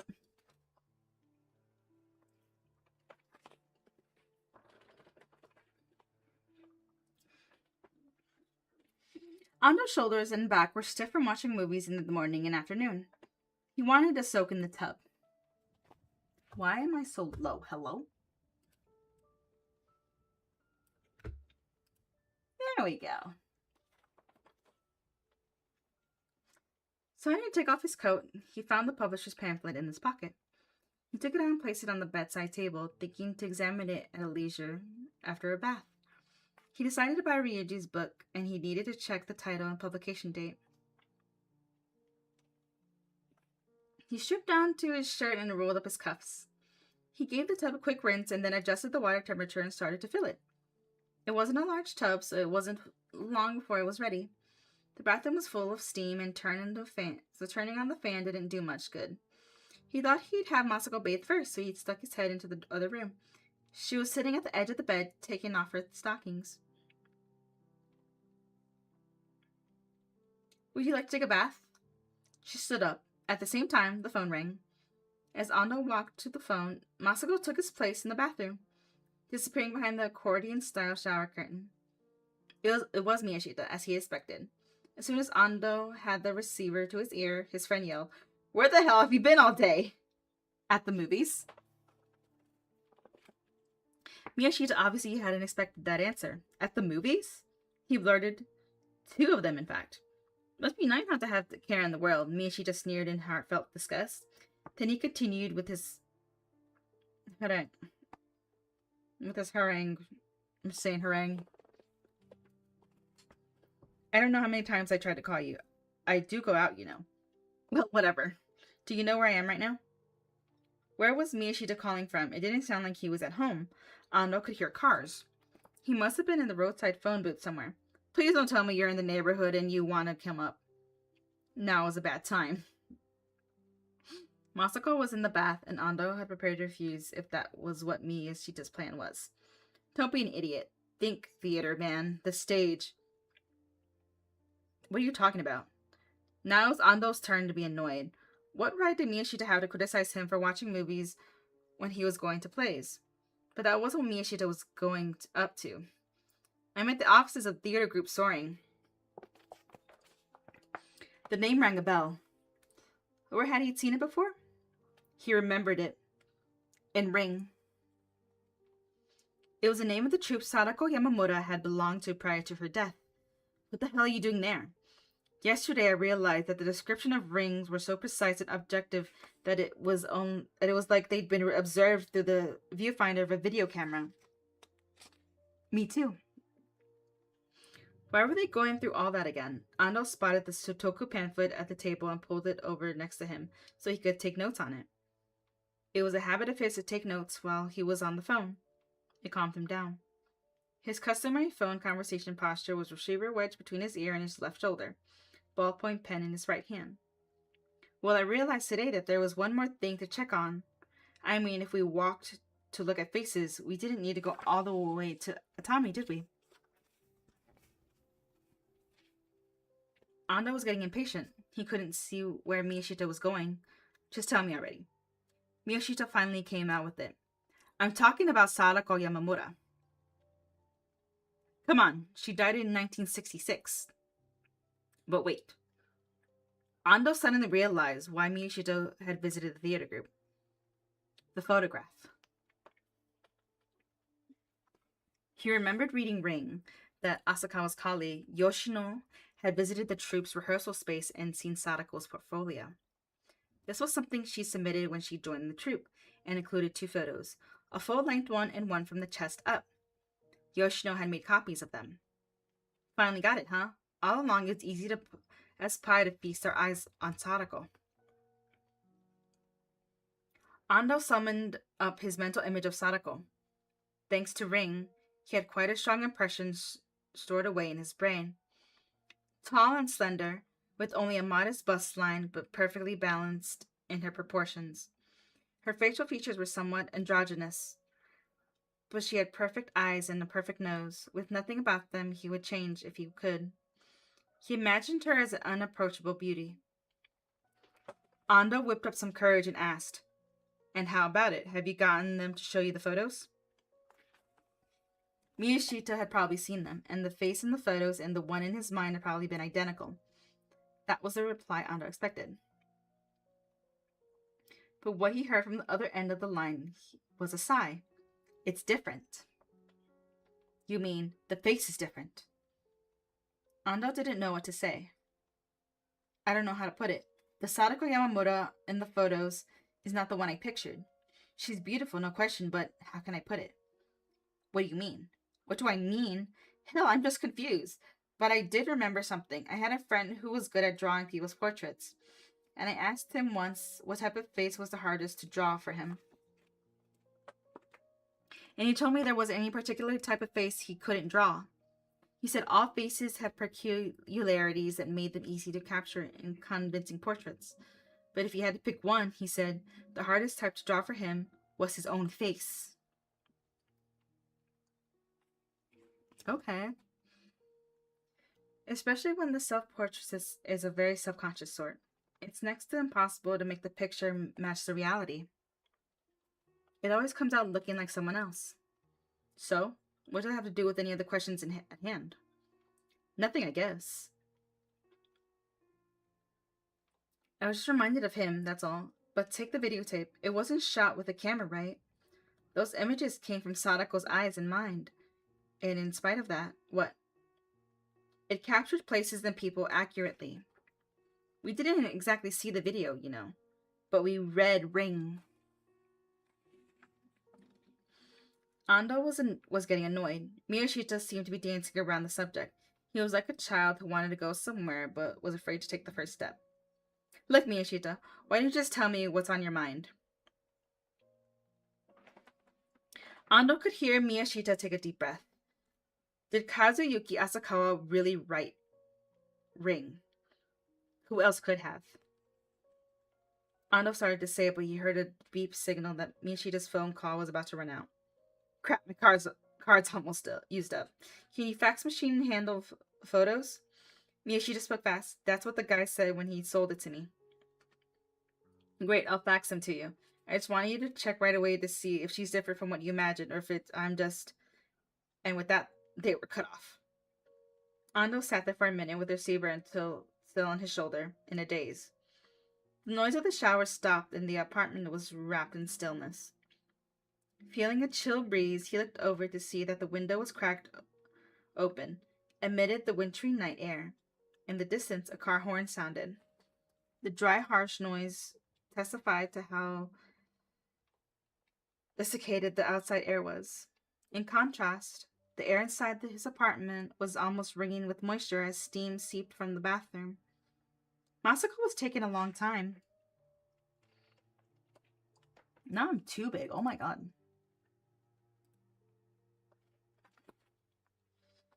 Ando thought over what Miyashita had said.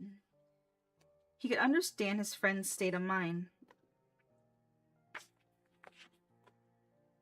Probably he spent the whole day on pins and needles, and rather than to sit around and wonder whether the ring virus had entered his body because he'd read ring, he decided to act. When he remembered that the acting troupe had kept photos of Sadako, he'd gone over to check. Surprisingly, the photos hadn't matched his mental image. Unable to judge whether this was simply due to some blockage on his part, he'd copied the photos so he could get Ando's opinion. And now he was going to fax him over. Ando glanced at the fax machine. No movement yet. He looked away from it. His eyes came to rest on the publisher's pamphlet.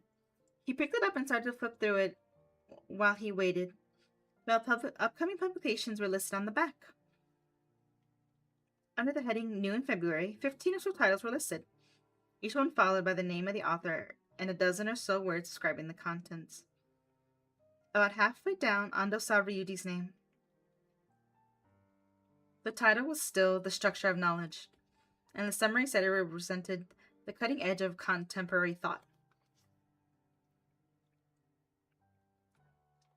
On the list, it was sandwiched between a romance novel and a collection of behind-the-scenes essays about the television industry, making it seem even more egg-headed. But this was his friend's last work being published posthumously. Ando would give it a read no matter how difficult it was.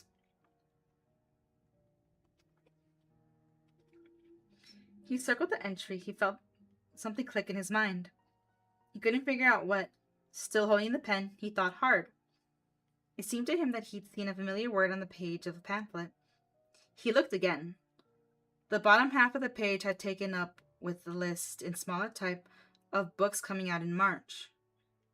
He looked at the third title from the end, and then his eyes grew wide from shock. At first he wondered if it was just coincidence, but then he saw the name of the author. New in March, Ring, by Junichiro Asakawa. Blood-curdling cult horror. Brother! You cannot just fucking do that! Oh my god.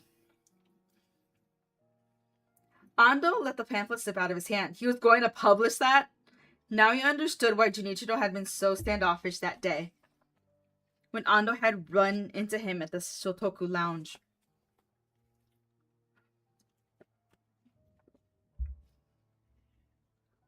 Oh, brother.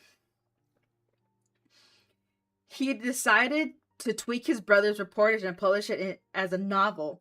And since Ando was one person who knew Junichiro was using his brother's work without consent, it was no wonder he'd been so cold that day, fleeing after hardly the most precatory greetings.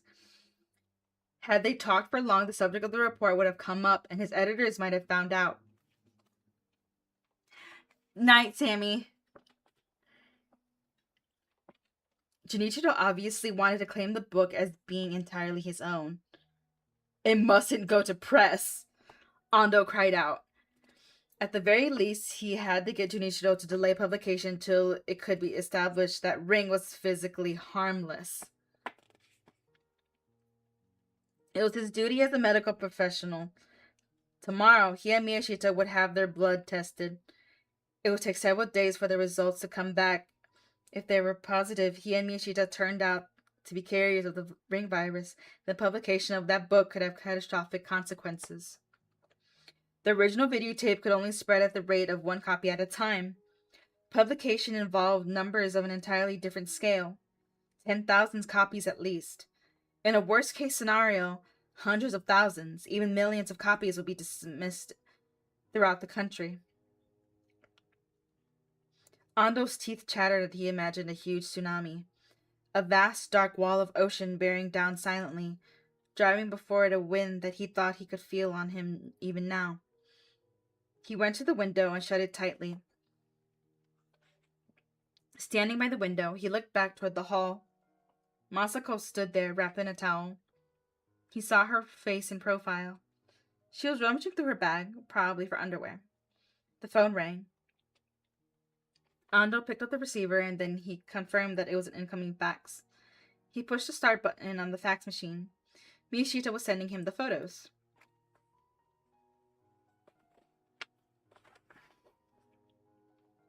A few seconds later, the fax machine whirred to life and began printing.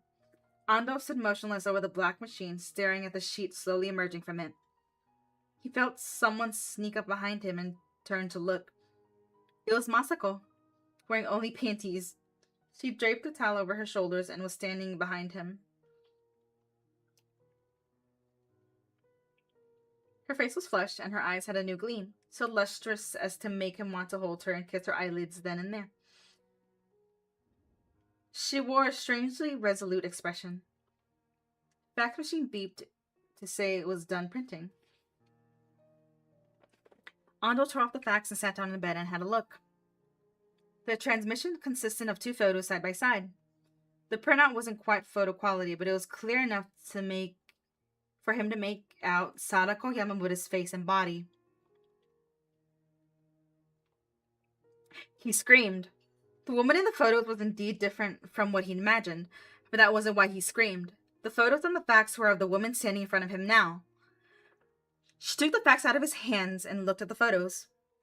Ando stared up at her weakly, like a boy getting scolded from his mother. Finally, he managed to wring out words from his throat.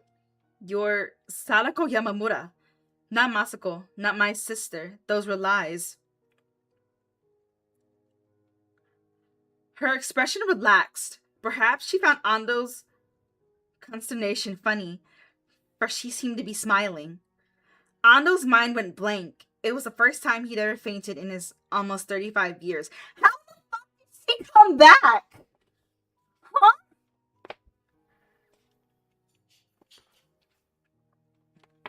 Sadako Yamamura, you menace to society. I love you. But also at the same time, girl.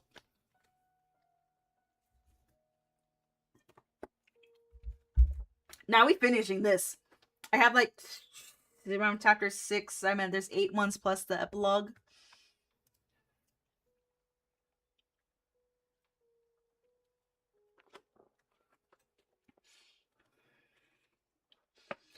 Ando was unconscious for less than a minute, But that was enough. With no way to process the fact thrust into his face, he'd had no other option but to stop thinking of it altogether.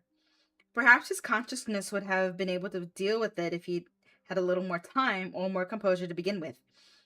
If he'd even remotely entertained the possibility beforehand, maybe he wouldn't have had to faint. No, because how the fuck are you gonna think, oh, some girl who possibly died 25 years ago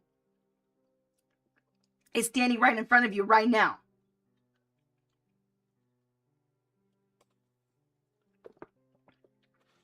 Hold on, it's getting kind of dark in my room. Hold on. Light.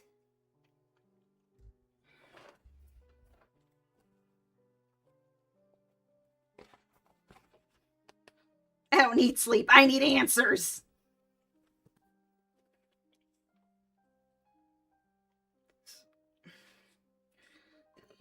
But as it was, it came all too suddenly. To find out that a woman who had died 25 years ago was standing right in front of him and remembering making love to her several times the night before, in that instant he'd gone to the brink of insanity, and his brain circuitry had been forced to shut down momentarily. Yeah, I'd probably freak the fuck out too, brother.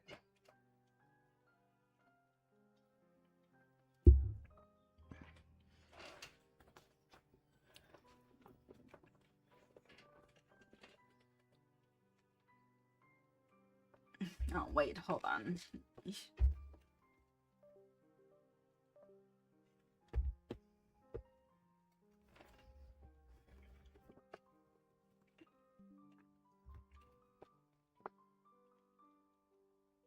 Most people would faint if they got up to go to the bathroom in the middle of the night and turned around to find a dead person standing there. They'd probably die on the spot. That's how people escape from horrors presented to them. Once you faint, you no longer have to endure the unendurable. Only with the cushions of unconsciousness are we able to prepare ourselves to accept reality. While consciousness returned to him, Ano thought he could smell burning flesh somewhere. He should have been lying face down on the bed, but somehow he was on his back looking up instead. Had he rolled over himself, or had someone turned him over? Only his upper body was actually on the bed. His legs, though neatly arranged, were hanging out onto the floor. Without otherwise moving a muscle, Ando sniffed the air and listened for sounds. He opened his eyes and slit. He had no intention of reawakening all his senses all at once. He meant to ease himself into acceptance. Otherwise, he'd probably suffer the same reaction all over again. He could hear water spurting from a faucet. The sound probably came from the bathroom, but it sounded like the distant burbling of a brook. The noise of the water hid the night sound of the city. Normally, he should have been able to hear the cars rushing by on the Metropolitan Expressway. He used his eyes open. In the middle of the ceiling, 2 20-watt fluorescent bulbs glowed, casting a bright light over the whole room. Moving only his eyes, Ando looked around the room. Then, gingerly, he sat up. He couldn't see anybody around. Just as he was starting to wonder if his imagination was playing tricks on him, the water stopped. He held his breath without meaning to. The woman emerged from behind a corner in the hallway. Just as before, she wore nothing but panties, but held a wrung-out towel. Ando tried to scream, but no sound came out. He brushed away the hand offering him a wet towel and got up unsteadily to his feet. Then he backed up until he was flat against the wall. He tried to scream her name, but he still couldn't find his voice. Sadako Yamamura. He tried to recall everything he knew about her. 25 years ago, she'd been murdered, thrown into an old well. She had created that awful videotape by means of thought projection. She possessed paranormal powers. She had testicular feminization syndrome. She was a hermaphrodite. Ando turned to stare on her lower body. There was no visible bulge under the white panties that covered her crotch. Of course, her testicles were not supposed to be readily visible. But Ando had touched her down there last night, caressing her over and over. Nothing had struck him as odd. She was in every way perfectly female as far as he could tell. But he hadn't been able to see. Everything he'd done the night before had been done in total darkness. Ando suddenly wondered what her obsession with darkness was meant to prevent him from seeing. The otherworldliness he'd felt on first meeting her hadn't been off the mark at all. The time in the elevator in Mai's building, he'd been desperate to distance himself from her, just like now. The way she disappeared like that from Mai's apartment. He'd had no idea where she'd come from, and still didn't. He had so many questions, but he could hardly breathe, much less ask her anything. He felt that if he wasn't careful, he'd collapse onto the floor. And if he did, he'd be in Sadako's clutches. The only way to maintain any dignity at all was to stay where he could look down on her from above. He didn't take his eyes off her. Her naked skin gleamed whitely under the fluorescent lights, as if to impress him with the reality of her flesh, as if to assert to him that she was no ghost. This body of hers overwhelmed him, this body whose arms and legs had been so entangled with his last night. What did he need to escape from? What did he need to do to escape from her spell? There was only one answer: flee, get away from this place. That was all he could think of. What he saw before him was a monster. A woman come back after being dead for 25 years. With his back against the wall, Ando began to move sideways toward the vestibule. Sadako made no move to block him, following him with only her eyes. Ando looked toward the door. Had he locked it when they came in? He didn't remember doing that. The door should swing open when he turned the knob. Warily, Ando moved in that direction. He was in no shape to think about taking a coat. When he put several good feet between himself and the woman, he bolted for the door and stumbled outside. In slacks and a sweater, he was dressed much too lightly for the cold, but he spared not a thought, for that he had ran down the stairs. It was only after he'd run through the lobby and out onto the sidewalk that he was able to turn around and look behind him. There was no sign of pursuit. He looked up at his windows, and his windows still brightly lit. He wanted to go someplace crowded. He ran toward the station. What the fuck? How is she alive? Wait! Whatever the fuck.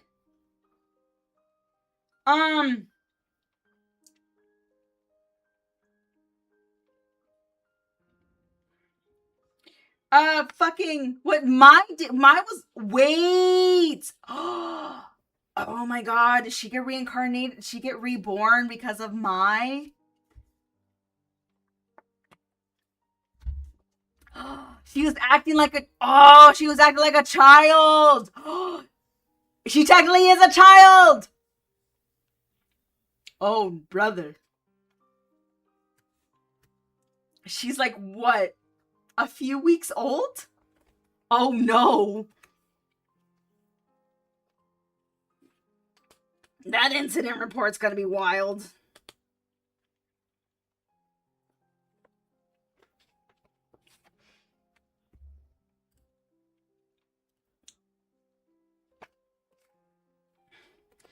The wind chilled him to the bone.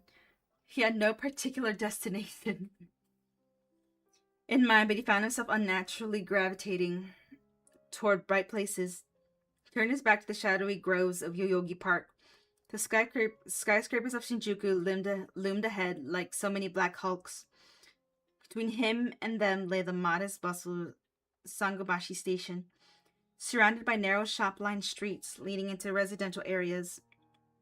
He guessed that even on a holiday, there might be one or two places open.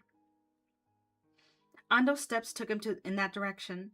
Anywhere there might be people was good enough for him. Oh, how many pages is this? It's quite a bit.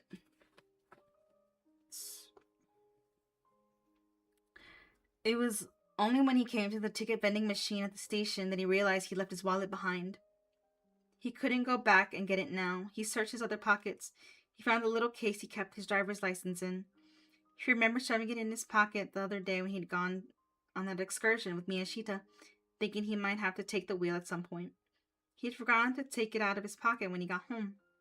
Luckily, he tucked some money behind it for emergencies. 5,000 yen bill. That was all the money he had now. At the thought, he left more lonely than cold. Where was he supposed to sleep tonight? 5,000 yen wouldn't even buy him a night in a capsule hotel. His only hope was Miyashita. He bought a train ticket and then stepped into the phone booth. He dialed his friend's number, doubting he'd have gotten home yet. And indeed, he hadn't. No wonder he'd only just called Ando from Yotsuya, across town from where he lived. He was probably still on his way home to Surumi. Ando decided to head in that direction himself. It was past 9 o'clock when Ando sank into the seat of the train. When he closed his eyes, Sadako's face appeared before him, as if by conditioned reflex. Oh my god.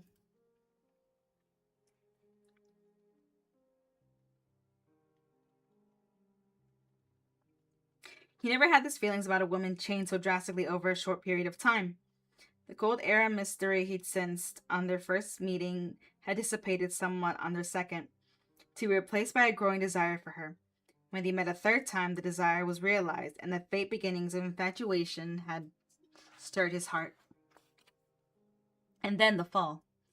She lured him up to a high place, had her way with him, and then pushed him off the edge into the abyss.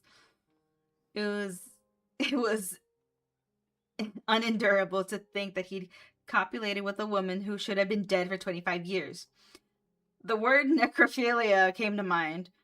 Where had this woman come from? Was the part about her being dead a mistake? Or had she really come back from beyond the grave? It being a holiday, the train was comparatively empty. Only a few passengers had to stand. Hi, Haru. Across the aisle from Ando, a labor type was sprawled across the bench, occupying enough space for 3 people. His eyes were shut tight, but he wasn't asleep. Proof of this came every time somebody walked the length of the car past by him and he opened his eyes a crack to fathom his surroundings. His eyes, however, were so heavy and dull that they almost looked dead. Ando averted his eyes from the man, but the laborer wasn't the only one. Every one of the passengers was as pale as a corpse. Ugh. Ando hugged himself to keep from trembling. If he didn't hug himself, he was afraid he'd start screaming, right there in the public space of the train carriage.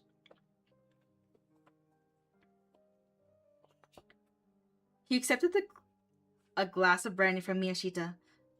First, he sent a trickle of it down his throat, savoring the sensation. Then he drained the glass. He had started to feel human again, but he was still shivering slightly. How do you feel now? Miyashita asked. More or less alive. You must have been freezing. Miyashita didn't know yet why Ando had come without a coat. It's not that cold. Miyashita had shown Ando into the room he used as a study. Ando was sitting in the spare bed in the corner. It was where he was going to sleep tonight, but for the moment, he was just rattling its metal bars. Only after drowning a second glass of brandy was he able to stop shaking. What happened? Miyashita's voice was gentle. Ando told him everything that had happened since the previous night. When he finished, he fell backward onto the bed and let out a whine like a mosquito's. I give up. Explain it to me. I'm lost. He moaned.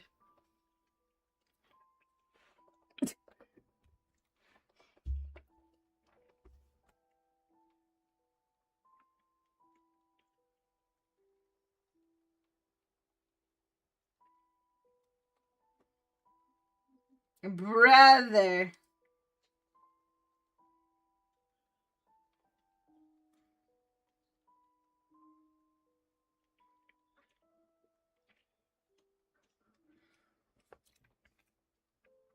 How the fuck do you even explain that? Yeah, I had sex with somebody that was supposed to be dead 25 years ago. I don't know where she came from. Good lord, muttered Miyashita, utterly thrown for a loop. It was one of those moments when people can't help laughing, albeit bitterly, and that's why Miyashita did weakly. No, for real though. When his laughter had subsided, he poured brandy into some hot coffee and started sipping it. He seemed to be deep in thought, trying to find a reply that was logical, that made at least some sense. The basic question is, where did Sadako come from? The rhetorical tone suggested that Miyashita had already come up with an answer. Tell me, where did she come from?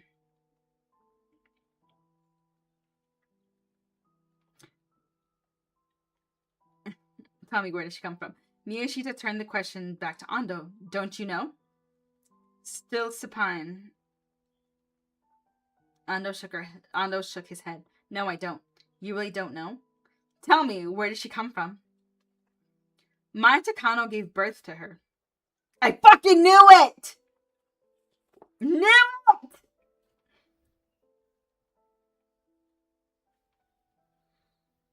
That's awkward.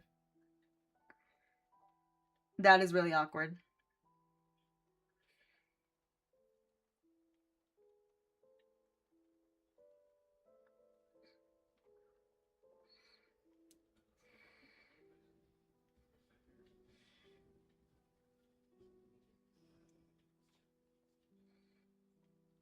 That's just... I don't know how to feel about that.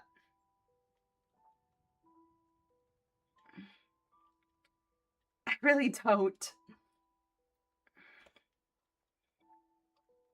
Ando forgot to breathe for a few moments while he tried to think of an alternate explanation.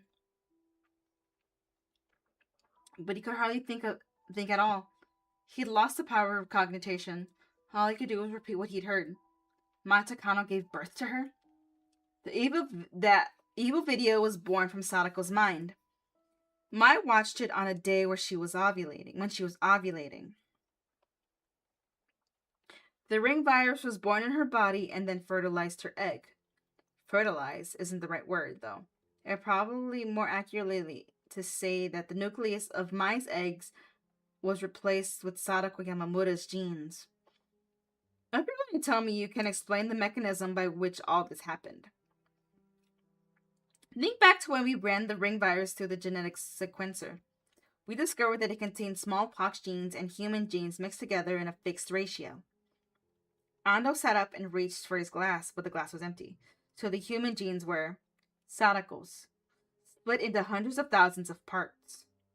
Hundreds of thousands of ring virus specimens, each carrying a tiny segment of Sadako's DNA. Despite it being a DNA virus, the ring virus had reverse transcripted enzymes, so it ought to be able to insert those fragments into the nucleus of a cell.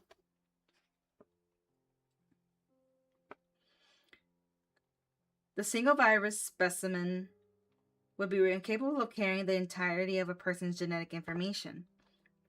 It simply wasn't big enough. But things would be otherwise if a person's DNA could be split into hundreds of thousands of segments, and each segment parceled out of a different piece of virus. In the photos taken by the electron microscope, they'd seen what looked like countless numbers of ring viruses, mobs of them. It turned out that each one of them had been carrying a part of Sadako Yamamura's genetic code. And together they'd ganged up on Mai's egg. Ando started to stand up, but thought better of it and sat down again. He always got fidgety when he tried to counter-argue. But Sadako died 25 years ago. Her genetic information shouldn't be able to manifest itself anymore. Let's think about that. Now, why do you think Sadako projected those images on a tape? What had she been obsessed with at the bottom of the well, on the brink of death? The idea of packing all her hatred for the masses into images that would bring terror to anyone who saw them. Practically speaking, what could she get out of that? And there had to be some deeper purpose, but Ando couldn't comprehend what Miyashita was trying to say. Miyashita tried to guide him toward the answer.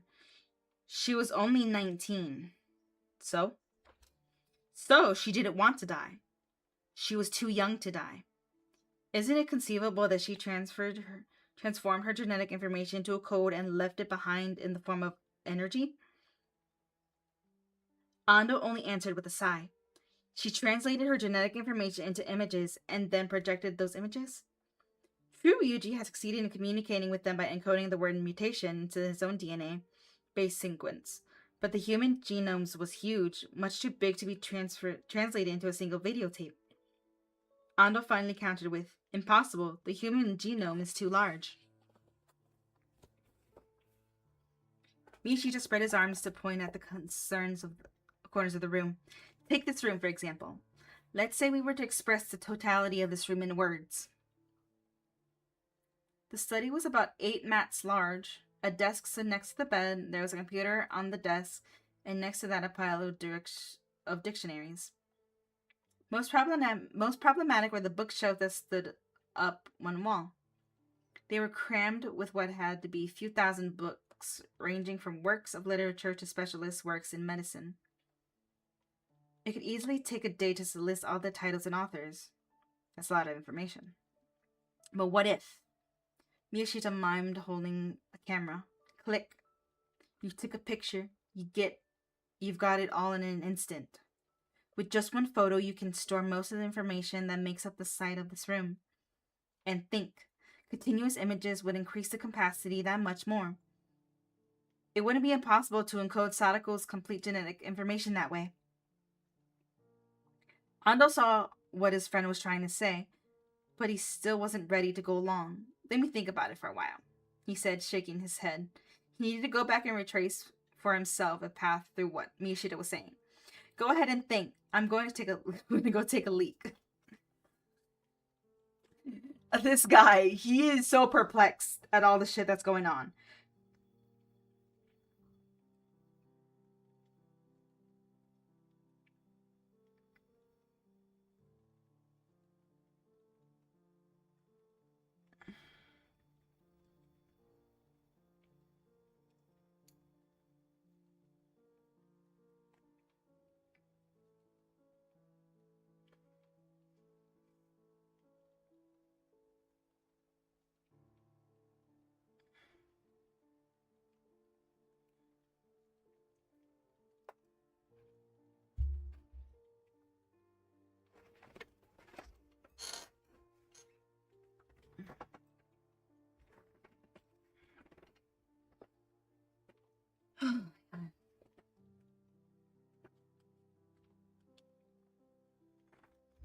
Hold on 1 second, gang.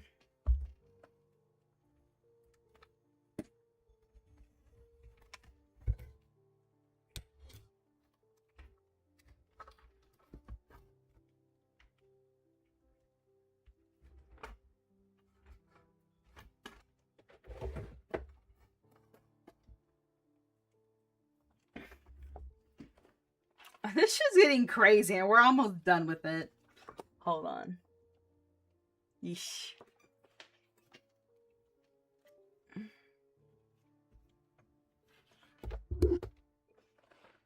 Oh, come on!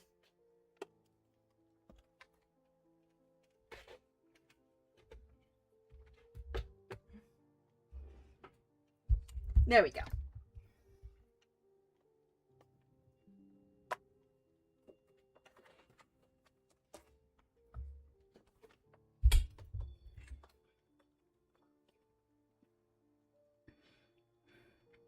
Miyashita disappeared down the hall, leaving the study door open.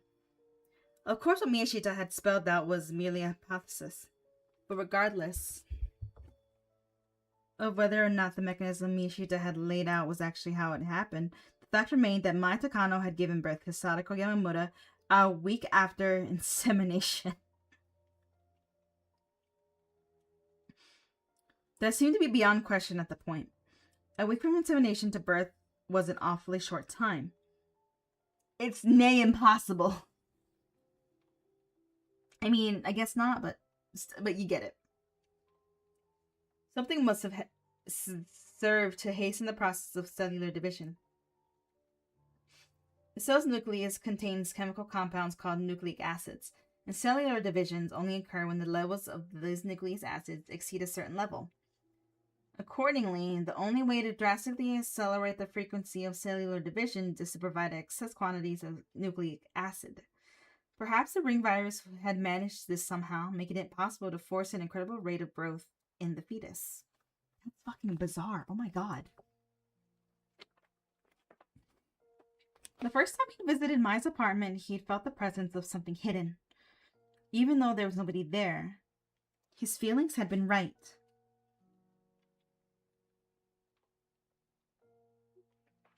The newborn Sadako had been hiding somewhere in that room. No doubt she'd been very small still. She could have easily found a place to secret herself. In the wardrobe maybe, or in the cabinet under the sink. Ando hadn't gone so far as to search those places. And because she was still so young, when she'd seen Ando in a compromised position in the bathroom, she laughed. That thing had touched his Achilles tendon, had most likely had been Sadako's hand. Sadako took over the room in the absence of its rightful inhabitant and grew there, away from the eyes of other people. A week was enough time for her to reach adulthood, and when Ando visited the apartment a second time, she emerged from within it as a full-grown woman. Ando went over the sequence in his head over and over until he managed to wrap his mind around the hypothesis of Sadako's birth and growth, the theory according with what he himself had experienced. What about the following days? Having reached adulthood in a week, her lifespan had been just a few more weeks, unless she somehow didn't keep on aging at the same rate. What? Sadako had come back to life at the beginning of last November, 10 weeks ago, and yet her skin retained the youthfulness of a girl of 19. Oh, he thought, because she said that she was Mai's older sister. That's why he didn't think nothing of it. Perhaps maturation for her meant simply reaching the age she'd been at when she died? Miyashita came back, shaking his wet hands, and immediately spoke. One other thing we shouldn't forget is the vital role of a smallpox virus in all this. Yeah, well, Sadako and the smallpox virus seem to be in leagues, all right. Oh.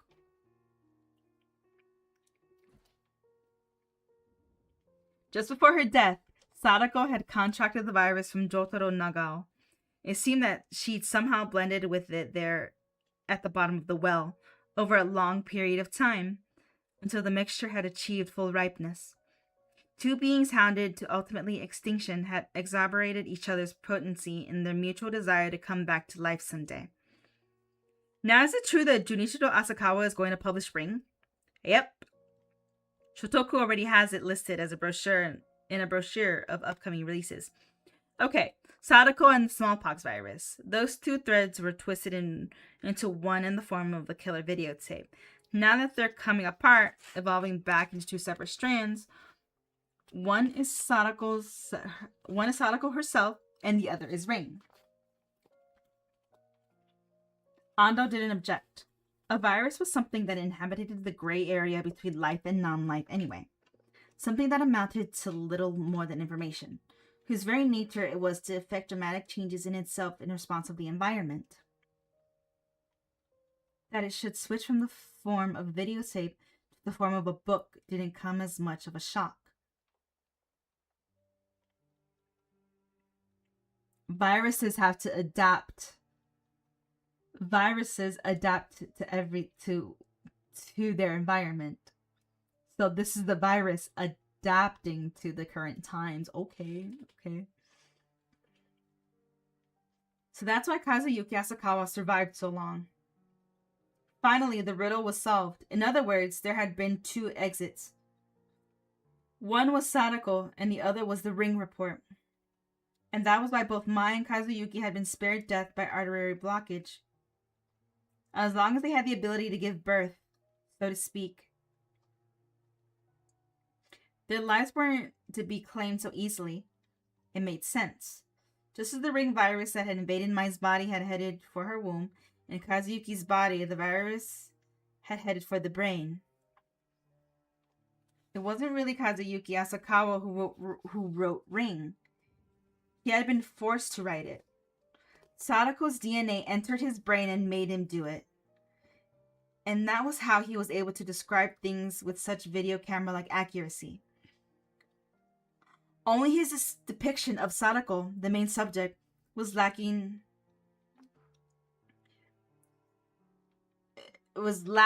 in verisimilitude. According to that logic that dictated that the person looking through the viewfinder won't appear on film. Ando and Miyashita fell silent, trying to anticipate what was to come.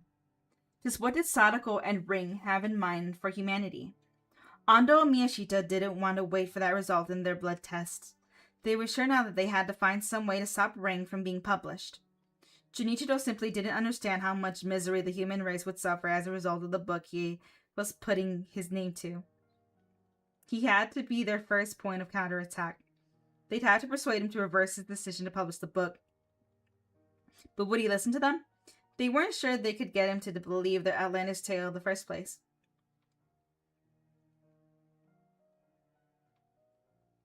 Miyashita slapped his knee and stood up. Let's go then. Where are we going? Isn't it obvious? Your place. I told you already, Sadako's there. That's why we're going. We're going to confront her. Oh shit. Now just hold on a minute, Ando recoiled. He had come here to get away from Sadako. It was going to take a lot to get him to go back. We don't have time to flirt around like this. Don't you understand how deep we're into this? Ando did understand. It was obvious that something had to happen to him because he'd read Ring. But he didn't care anymore. He wasn't afraid of death, not particularly. He'd been quite afraid of death while his son was alive and his wife had loved him, but not now. Miyashita hooked a hand under Ando's arm and tried to wrestle him to his feet. Get a move on. This might be our last chance. Chance? Listen, Sadako came to you and entered your apartment of her own free will. Well, yes. She must have had a reason. What reason? How the hell should I know? Maybe she wants you to do something for her. Now Ando remembered. She said something along those lines the second time he met her. I'll call on you soon with a request. As Miyashita dragged him out of the study, Ando was thinking that he had no idea what kind of request she might have for him, and that he didn't really care to find out. What the fuck is going on? Sadako. Okay, so she's 19? Is she?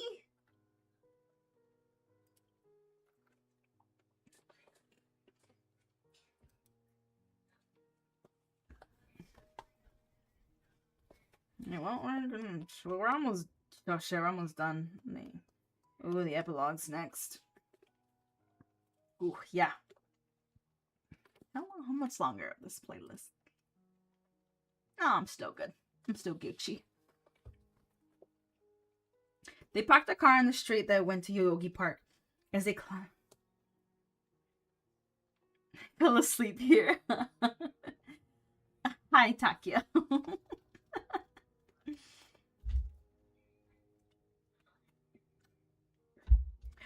Yeah, well, a person who's supposed to be dead for 25 years is alive now. Come to find out, she's only here because the woman who died gave birth to her. And she's been alive for like, what, a few weeks?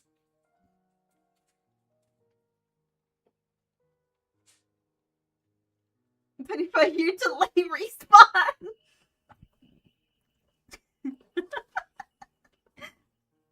It's normal in the UK.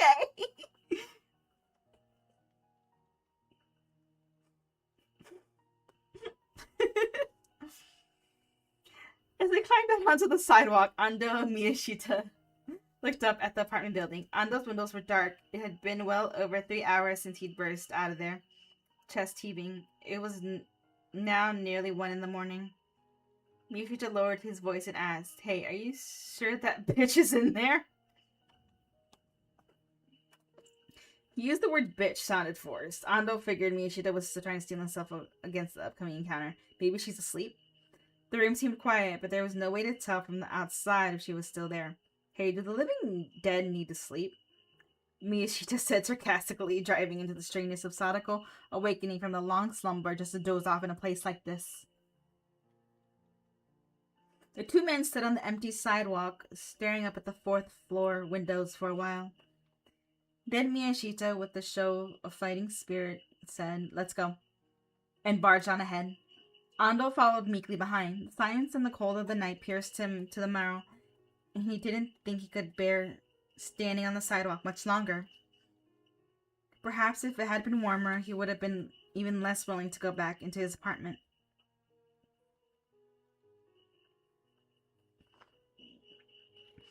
Urged on by Miyashita, Ando braced himself and turned the doorknob. It hadn't been locked from the inside. The door opened easily. The place seemed to be empty. The pumps were gone from the concrete floor of the vestibule, as was Sadako's only possession, a small Boston bag. Ando remembered seeing it sitting unceremoniously in the vestibule when he fled.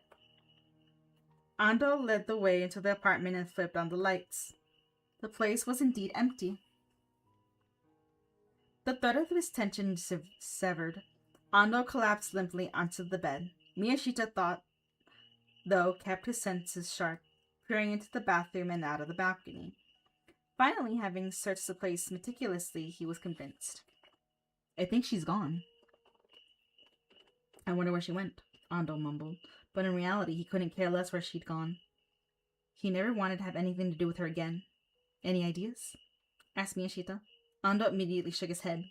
"Nope," he said. It was then that he noticed it. On the desk by the window, a notebook had been left open, and Ando couldn't remember using a notebook there for some time. He got to his feet and picked it up. Several pages had been filled with sloppy writing. The first line said, "Dear Mr. Ando," and at the end of it signed Sadako Yamamura. She left him a note. Ando read the opening sentence silently to himself, and then handed the notebook to Miyashita. "What's this?" "A message from Sadako." Miyashita let out a gasp as he took the notebook from Ando. Though he hadn't been asked to, he read it aloud. "Dear Mr. Ando, as I do not wish to startle you any further, I have decided to leave you a letter. It's rather an old-fashioned thing to do, I know. Please try to remain calm as you read it. Surely you figured out by now where I came from. I borrowed the womb of a woman named Mai Takano in order to effect my rebirth into this world. I am perplexed myself as to the exact mechanisms by which I was able to come back to life. My father was an assistant professor of medicine at a university, and he often used to speak to me about heredity when I visited him at the South Hakone Sanatorium where he was a patient. As a result, I know a little about genetics. It may be just a hunch, but I wondered if perhaps, using my psychic powers, I was able to imprint my genetics information onto something. Thinking about it now, I am quite sure that on the verge of death, I willed my genetic information to remain intact in some form or another. What I felt was not so much a desire to be reborn as an unbearable revolution at the thought that Sadako Yamamura and everything she represented would rot away at the bottom of that well, unbeknownst to anyone. What happened to me as a result is something that no doubt you, as a specialist, are better qualified to explain than I. My psyche, which had died in that well, gradually took shape again within that woman. When I regained self-awareness, what I saw in that mirror was not my own face. At first, I did not understand what had happened. My face and my body were not my own. They belonged to another woman. But the me that was thinking that was indeed the true me. The city, too, looked unfamiliar. The cars lining the streets were so modern. The apartment, that tiny concrete box. The appliances, the electronics. When I looked at the calendar, I found that 25 years had passed in the blink of an eye. I realized that somehow my spirit must have escaped my corpse and then taken up a new body 25 years later. The poor girl whose body I stole was Mai Takano. My consciousness was not born when Mai gave birth to me. A seed named Sadako was already putting forth buds in the depths of Mai's womb. As I grew, it grew, taking up residence within Mai, the master of the body. By the time I was ready to be born, I ruled Mai completely from my place in her womb. I was able to see things from two perspectives, mother and fetus, and touch and feel accordingly. With my little hands, I was able to touch the soft folds of my own oviducts, feel them undilating like waves. As my birth approached, one thing began to bother me. After I was born, what would become of the my body? Would my soul return? Would that body go back to wholeness as my Takano? Somehow I thought not. I had come to think of that borrowed body as my chrysalis. Just as the chrysalis cannot live by itself after the butterfly had grown, the body had to be discarded, having outlived its usefulness. It might have been a self-serving conclusion, but I felt that Mai had already died when her body had been usurped. Oh, that's harsh. The question then became, where should I be born? If she bore me in her room, I would be faced with the need to dispose of her decomposing corpse. Judging from how rapidly my fetus had developed, I thought it would not be long before I reached maturity, and I would need a place to live. Mai's apartment seemed the most sensible choice. This meant that I had no other choice but to be born somewhere, out of sight of the neighbors. Someplace where I could leave behind the husk and return to the apartment alone. The rooftop was made to order. If I left the husk in the exhaust shaft, it would be some time before it was discovered, and in the meantime, I could use Mai's apartment freely. As our time approached, I made preparations and went up to the roof in the middle of the night. I tied a cord to the metal gate and descended into the shaft, and in the process, I slipped and wrenched an ankle. Oh. But this did not bother the mother body. I was able to be reborn into this world on schedule. I crawled out of the womb, severed the umbilical cord with my hands and mouth, and cleaned myself off with a wet towel I had readied for the purpose. What the fuck?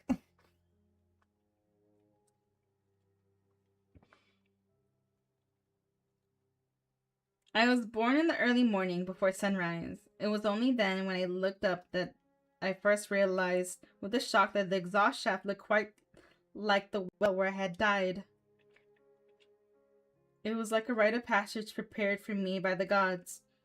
I thought of it as a divinely appointed trial. I would not be able to adapt to this world into which I'd been newly reborn, unless I crawled out of that hole on my own. But it wasn't hard to do. A cord hung down from the rim. I climbed it and was able to emerge from the hole with no difficulty. The eastern sky was growing light and the city was awakening with it. Let me tell you, I drank the air greedily. I felt quite literally revived. What the shit is going on?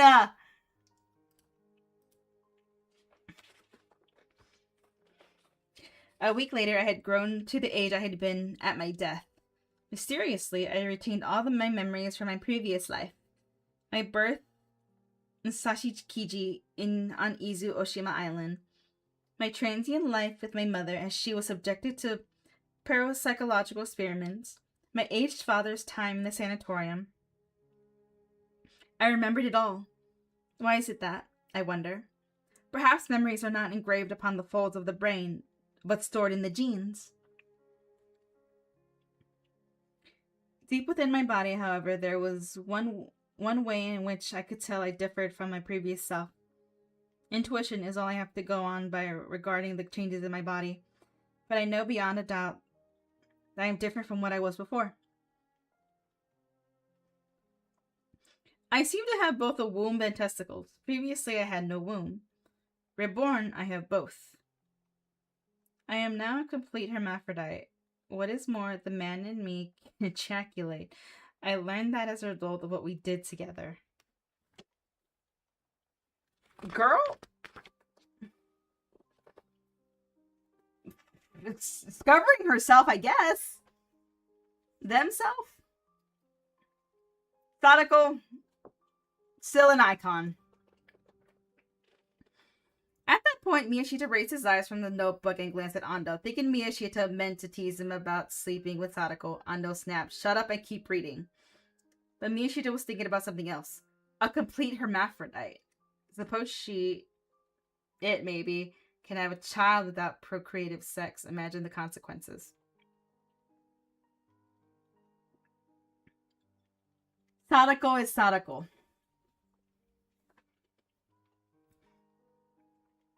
There are many lower organisms that can reproduce without male-female union. Worms, for example, have male-female parts in one body and can lay fertilized eggs. Reproduction among single-celled organisms by cellular division also falls under the heading of asexual reproduction. A child born without input from a male and female would have the same genes as its single parent.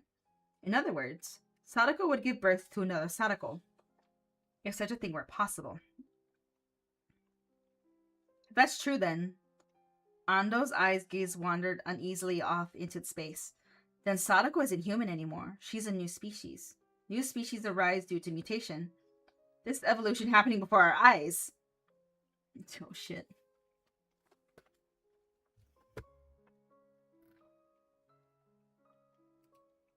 Hi? Hello?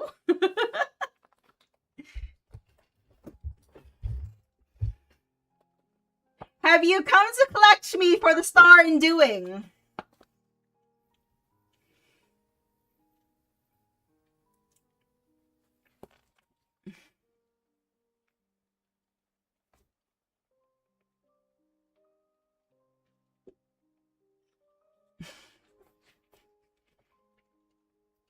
No, just looking around. Okay, cool.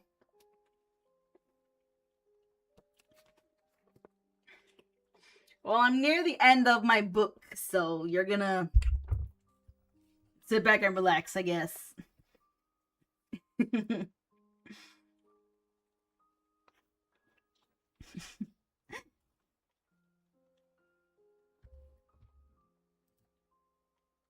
Miss Sadako.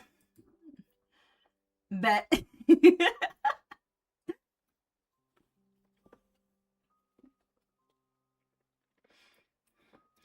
Ando tried to pursue the train of logic. The question was how Sadako meant to establish herself as a new species. When a new species arises as a result of mutation, it can find only unmutated individuals to mate with. For example, suppose a single black sheep is born into a flock of thousands of white sheep. That black sheep must mate with the white sheep, assuming the result of this mating to be white or gray sheep. It's easy to see how the trait of blackness must become weaker and weaker until it gradually disappears. Unless there are at least 2 black sheep, one of each sex, the traits will not be passed down the generations. But in Sadako's case, the problem was already solved. If she could reproduce asexually, there was no need for her to choose a breeding partner. If she could reproduce herself all alone, then all the traits that made her Sadako would be transmitted to the next generation. However, with one Sadako giving birth to another Sadako, one at a time, the species rate of increasing would be extremely slow. No faster than a videotape's propagation, one copy at a time. And while the species dallied, the human race might corner it and annihilate it. Just as the killer videotape itself had been made extinct. In order to thrive, the new species needed to reproduce itself rapidly and en masse. Sadako needed to secure room to survive, perhaps by usurping human habitats, perhaps by flooding it through the cracks. Perhaps she already had a plan. Ando's thoughts were interrupted when Miyashita resumed reading from the notebook. This has become a rather long letter, but I assure you that every word of it is true. I have simply told you honestly what happened to me. Why have I? So that you may understand, and now that you do understand, I would like to ask you to do something for me. Why you? Because I believe you, as an expert, have the expert knowledge that will be required.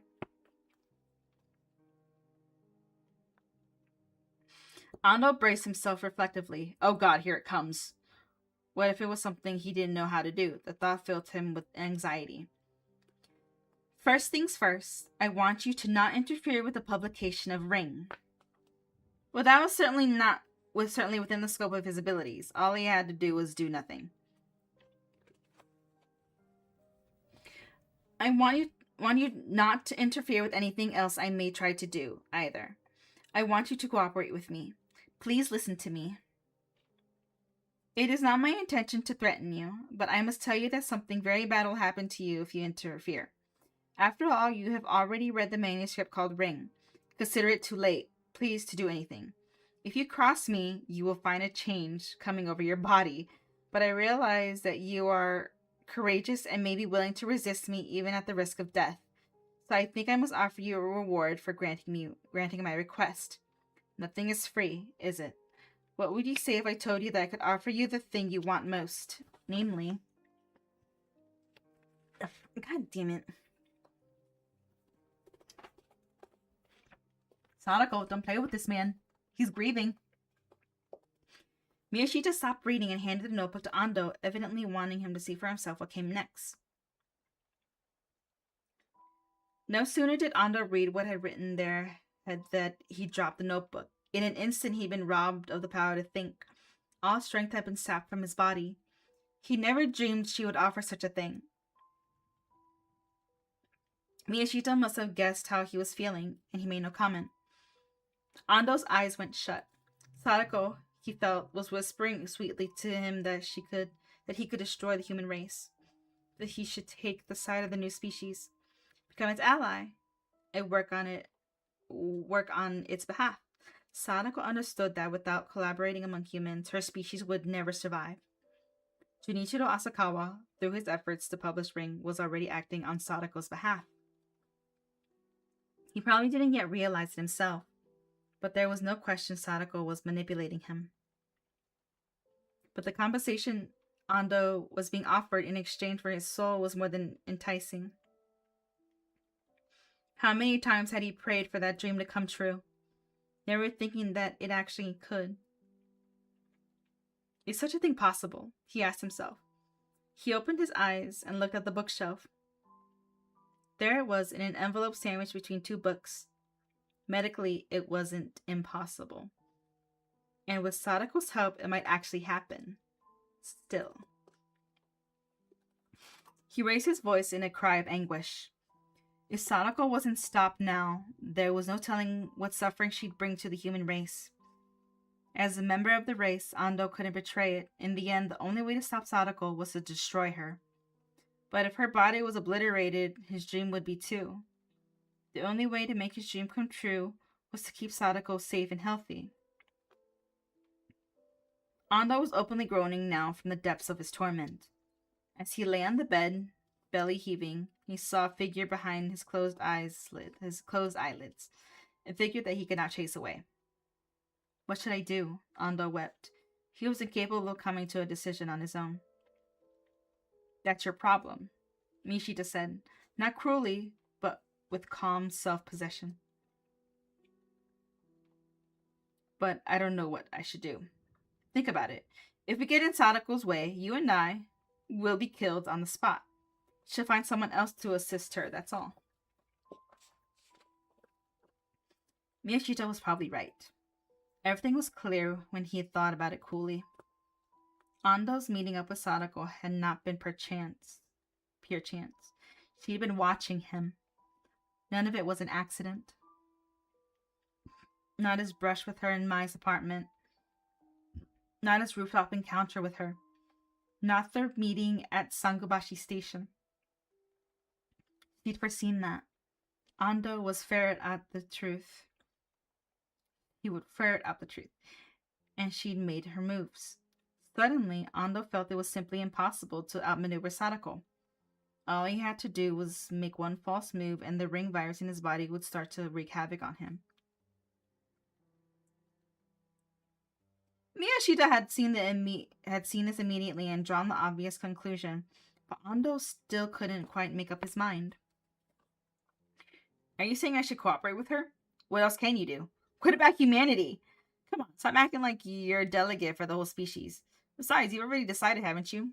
Consider the reward, for God's sake. Are you telling me you mean to pass it up? But it's not fair. What do you get out of it? I'll consider it as a sort of insurance policy. One day I might be glad I had it, you know? We've no idea what life has in store for us. Ando realized he was cornered, snared. Decades from now, he would be in history books and not as a hero. He'd be remembered as the traitor thanks to whom the human race was driven to the brink of extinction. That was, of course, if there was still a human race to remember him. If the species ended, so did its history. Why did I ever get involved in the first place?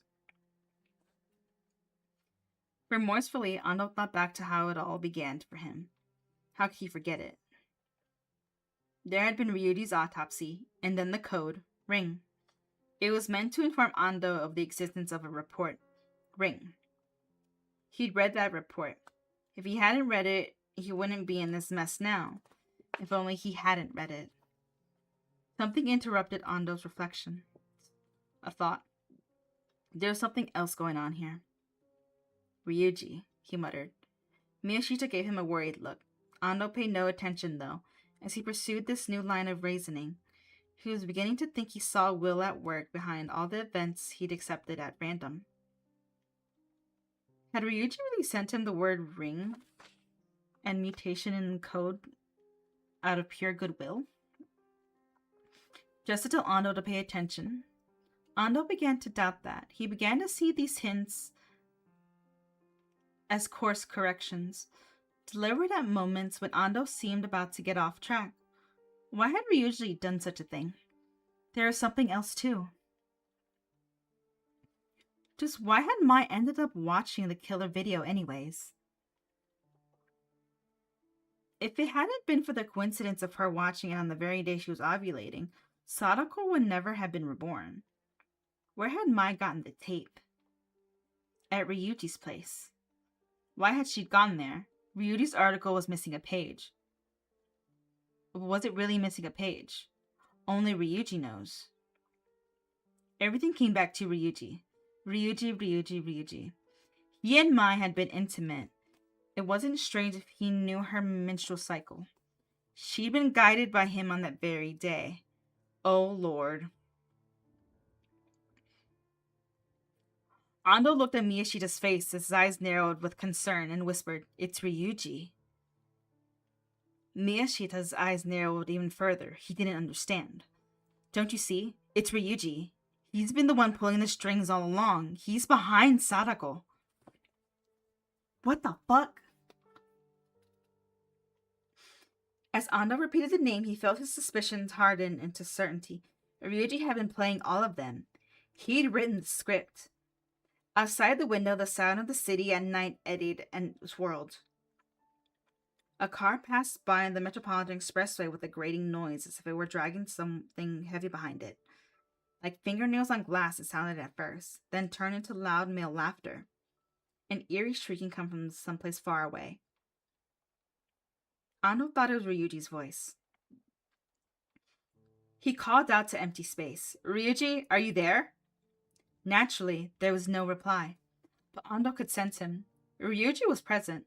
The man who had joined forces with Sadako to hunt humanity for sport was in his room, watching how things went, laughing derivatively.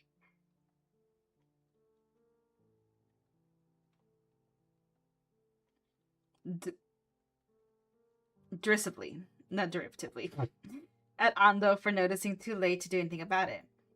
A light came on Ando's head as he surmised what Ryuji wanted.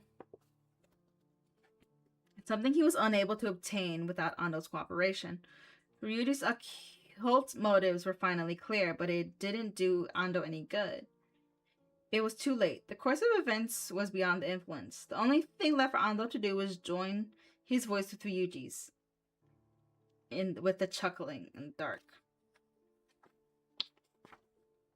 That is a bullshit, but you know what? That is fine. We have an epilogue!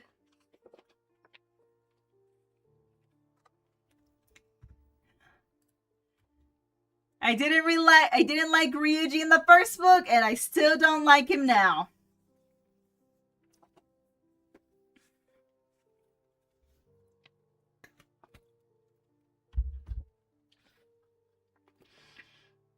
On a day so clear, it was hard to believe it was still the rainy season.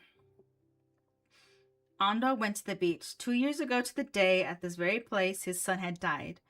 It wasn't that Ando made a point of coming here on the anniversary. He had come the year before, but today he had a reason to be here. Unlike 2 years ago, the waves today were gentle as they approached the shore. White sand stretched away on either side, and here and their anglers stood casting their lines. It was still early summer, and there were no bathers. Only 2 or 3 families picnicking on plastic sheets. Ando felt as if he had been transported back to that fateful day. The waves were different, and there were seawalls stretching out from the shores that hadn't been there before. Even the contours of the dunes had changed. To Ando, however, everything was just as it had been. The last 2 years now seemed to him like nothing but one long nightmare. He sat on an embankment from which he could look down over the beach. Sunlight was bright as midsummer hit him full in the face. Shading his eyes with his hand, he squinted at a small figure playing at the water's edge. The figure didn't approach the water, was squatted in place, barefoot on dry sand, digging holes and making sand piles. Ando couldn't take his eyes off the figure. He thought he heard someone calling his name, wondering if he'd imagined it. He looked around. He saw a stocky man who was walking along the top of the embankment, heading straight for Ando.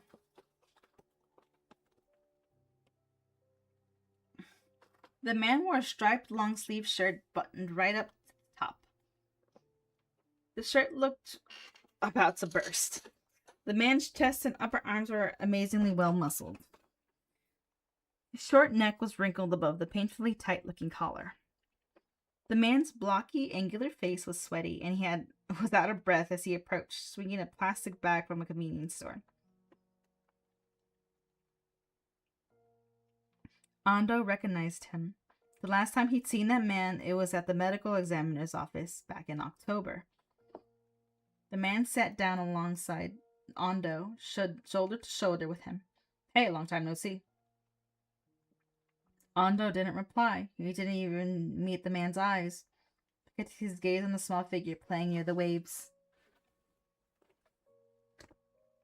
"Man, you just disappeared without telling me where you were going. What kind of way is that to treat a friend?" The man took a can of cold oolong tea from the bag, clearing his throat, and drank it dry in a few gulps.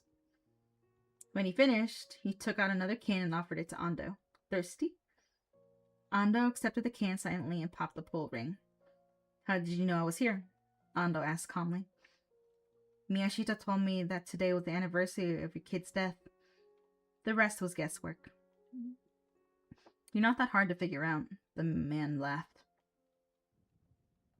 Ando had to restrain himself. "What do you mean?" "Look, I had to take a train and a bus to get here. I think I deserve a warmer welcome than this." "Bullshit," Ando spat. "Oh, don't be mean," the man said, smirking, playing over his lips. "Mean? Where do you get off calling me that? Who do you think is responsible for you being here? Listen, I'm grateful to you. I really am. You worked out just as I expected."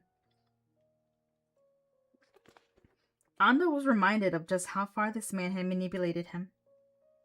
In medical school in their days, playing at cryptography, this guy could toss out a code that Ando couldn't possibly break, and then turn around and immediately crack one Ando had wrung his brain to come up with.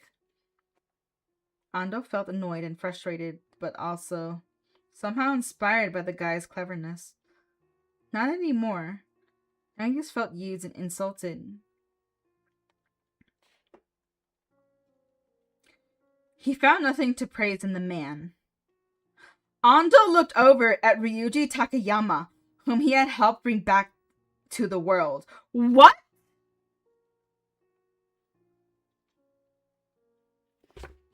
Ain't no way, bitches, I hate be coming back to life now. Ain't no way.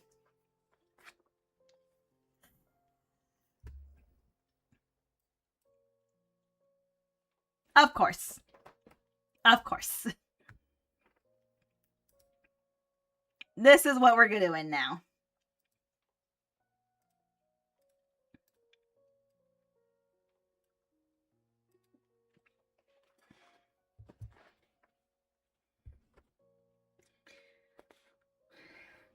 Ryuji was facing forward, and Ando looked at his profile wishing he could see inside Ryuji's head. He wished he knew what this man was thinking. Then he remembered that last October he actually had laid his hands on the man's brain. Not that it helped him understand any of Ryuji's thoughts. And because he hadn't, he let Ryuji's codes lead him into a mess. If he hadn't performed Ryuji's autopsy, he would never have become involved. Isn't this better for you too? Ryuji asked in a patronizing tone. I don't know about that. And that was the truth. Down by the water's edge, the little figure stood up and waved at Ando. When he saw Ando make a beckoning motion with his hand, the boy came over, kicking sand as he came. Daddy, I'm thirsty. She brought his son back. I'm not surprised. Not surprised that was like what she. Not surprised that's what she offered. But, is he gonna grow now? The full adulthood.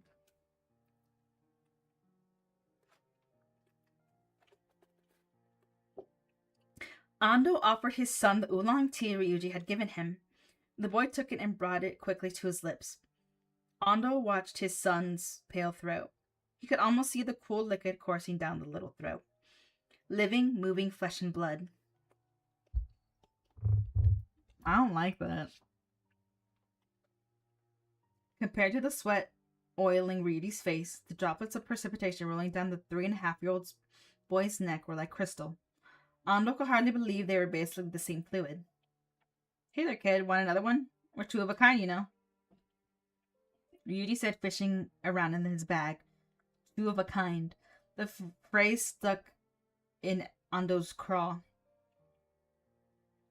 It was true, though.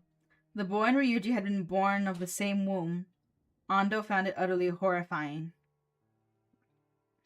His son looked at Ryuji and shook his head, then raised his half-finished can of tea and said, Can I have the rest? Sure, drink up, said Ando, and the boy went back to the water's edge, swilling the can. Ando figured the boy wanted to play with the can after it was empty, maybe fill it with sand. Ando yelled after him, Takanori! The boy stopped and turned around. What, Daddy? Don't go in the water yet, okay? The boy grinned and turned his back to him again. Ando didn't have to stress the point. The child was still afraid of the water, as if he remembered drowning.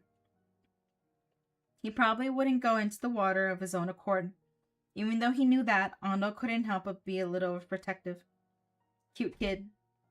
Ando didn't need Ryuji to tell him. Of course Takanori is cute. He was a jewel, an irreplaceable treasure that he'd lost once. A treasure that he'd betrayed the human race to recover. Ando still wasn't sure if he'd done the right thing. The reward Sadako had offered him in exchange for his help was to resurrect his son. Half a year ago, when he and Miyashita had read those words in the letter Sadako had left in the apartment, Ando had found the idea too ludicrous to accept. But the feeling had paused in an instant, and he'd become a firm believer in resurrection. After all, he had Sadako herself as living proof. And he had carefully preserved a sample of his son's DNA in the form of a lock of hair that he kept on the bookshelf. Without some cells from his son, the resurrection would have been impossible. If it weren't for the fact that Ando's hand had brushed against the boy's head in the sea, catching those few strands of hair in his ring, Takanori's genetics information would have been lost forever. Scientifically speaking, it wasn't difficult. As long as they had a maternal body with the special capabilities, as long as they had Sadako. In other words, modern science could easily take care of the rest. The first thing to do was for Sadako to inseminate one of her own eggs, with both female and male functions. Sadako was the only one capable of implanting a fertilized egg into her uterine wall with no outside assistance. Damn, she does that at will.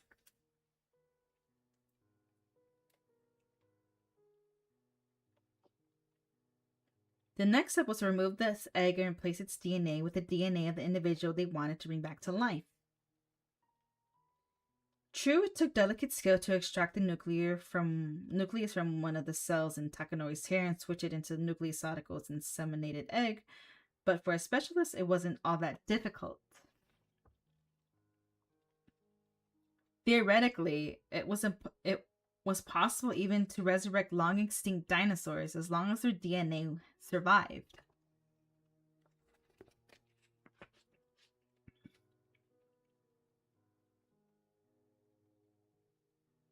The egg with its newly implanted nucleus was then returned to Sadako's womb.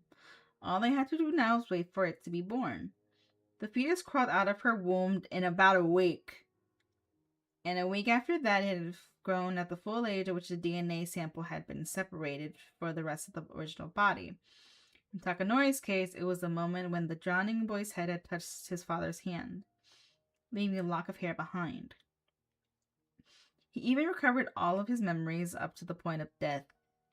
It appeared that memories were stored in the intron, the junk part of the DNA that doesn't contain genetic code. The Takanori that Ando was seeing now was in all respects identical to the son he'd lost. From his habits to the way he spoke, he was just like he used to be. He had all of his memories of his time with his parents, too. Speaking with him felt perfectly natural. As soon as she presented Ando with his son, Sadako had demanded that he'd earned his reward. Her request was just that Ando had expected. She wanted him to use the same techniques to resurrect Ryuji. Bringing back Takanori was as much practice as payment. From the beginning, it had been Ryuji's will to be reborn that had allowed him to expel the numerical code from his belly's sutures, and then to insert a coded message into the ring virus's DNA. And he'd gotten his wish. He'd gotten a body, and now he was sitting next to Ando in the flesh. It was he who had been Sadako's partner all along, and the formidable one at that. What the fuck?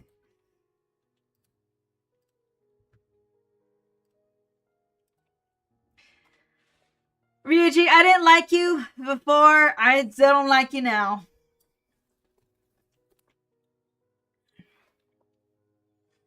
This was the first time Ando had seen the resurrected Ryuji. As soon as he'd made sure that Ryuji's DNA had been successfully switched with the inseminated eggs, Ando had taken his son and disappeared. He told no one where they were going, leaving the rest of the operations in the hands of Miyashita and others. He figured that, with Ryuji's conception, his role was over. With Ryuji around, there was no further need for him. Sadako's greatest desire had been to have Ryuji... Even my dog is against Ryuji being resurrected. With Ryuji around, there was no further need for him. Sadako's greatest desire had been to have Ryuji around as a reliable ally. At exactly what point had she and Ryuji decided to collude? Probably they communicated somehow at the DNA level, recognized in each other a valuable co-conspirator, and realized that a partnership would be for their mutual benefit. The question didn't really interest Ando. His concern was monopolized now by the problem of how he was going to raise his son. To give himself time to think, he'd resigned from university 2 months ago, spent the time since traveling around and seeing the Japanese countryside. He had no particular aim. He just wanted to live at as far remote from Ryuji and Sadako as possible. Ryuji reached into his pocket and pulled out an ampoule. Here, he said, offering to Ando. What's this? A vaccine made from the ring virus. A vaccine. Ando accepted the tiny glass vial and examined it carefully. Ando's and Miyashita's blood tests came back positive, just as they suspected. Reading the ring report had made them carriers of the virus. Ever since they'd both been living in apprehension, wondering when the virus within them would start to act up. Take that and it'll take care of the virus. Your worrying days are over. Did you come all the way just to give me this? What, can a guy go to the beach once in a while? Ryuji gave an embarrassed laugh. Ando let down his guard a little. No matter where he moved, he'd never be able to relax as long as he carried the ring virus. So tell me, what's going to happen to the world now? Ando asked, putting the vial in his breast pocket and buttoning it shut. I don't know, Ryuji said bluntly. Don't give me that. Together you and Sadako are going to redesign the world and everything that lives in it, aren't you? I could tell you what's going to happen in the immediate future, but after that, I don't even know. Then at least tell me about the immediate future. Rings sold over 1 million copies. 1 million seller, huh? Ando already knew this. He'd seen it in the newspapers. The book had already been through several reprints. The fact that it was trumpeted in the market, in its marketing. But every time Ando saw the word reprint, it made him rethink replication. Ring had been able to effect a near instantaneous mass reproduction of itself. There were now more than 1 million people carrying the virus. They're even making it into a movie. A movie, Ring? Mm-hmm. They cast the part of Sadako through an open casting call. An open casting call. Ando found himself reduced to repeating it after Ryuji. The resurrected man broke into laughter. That's right, an open casting call. And who do you think nailed the part of Sadako? Ando didn't keep up on show business news. Tell me, he said. How was he to know who passed this audition? Ryuji was almost doubled over with laughter. Don't be such dullard. You know her quite well. Sadako herself? It was only that he had the name that he realized the importance of this development. Sadako had always wanted to be an actress. She joined a professional theater troupe right out of high school. She was no amateur. She had the training. It wasn't surprising that she'd auditioned, and with her powers, she must have easily captured the casting director's heart. Besides, it was an irresistible role. Sadako would be playing herself. Ando thought he could guess why. She wanted to project her thoughts to the film, so when the movie showed the killer videotape, it carried her genetic information again. The extinct tape itself was now to be resurrected, and on a grand scale. And what would be the result? Ando had no idea how big a hit it would be, but it was certain that a fair number of women would go to the theater to see it. Those who happened to be ovulating would be visited by the same tragedy that had destroyed Mai. A week later, they would all give birth to Sadako, their own bodies cast aside as used cocoons abandoned to decay. And then the movie would hit the video rental shops. And then it'd be broadcasted on TV. The images would spread far more quickly than they ever could have through one copy at a time dubbing. This would be reproduction of an explosive rate. And these new Sadakos would all be able to have children of their own by themselves. Sadako had managed to work out a method by which she'd have the whole world wrapped instantly around her finger. Sadako's going to breed with the media, Ryuji said, finally done laughing and looking up. They'll figure it out soon enough and the movie will be suppressed. Not just the movie, but the book too. All circulating copies would be rounded up and burned. Ando wanted to believe that humanity would rally. Nope. Just think how huge the media industry is, and how many people in it have already been in contact with the virus. Even if Ring itself is destroyed, the media is going to be transformed by people who have contracted the Ring virus.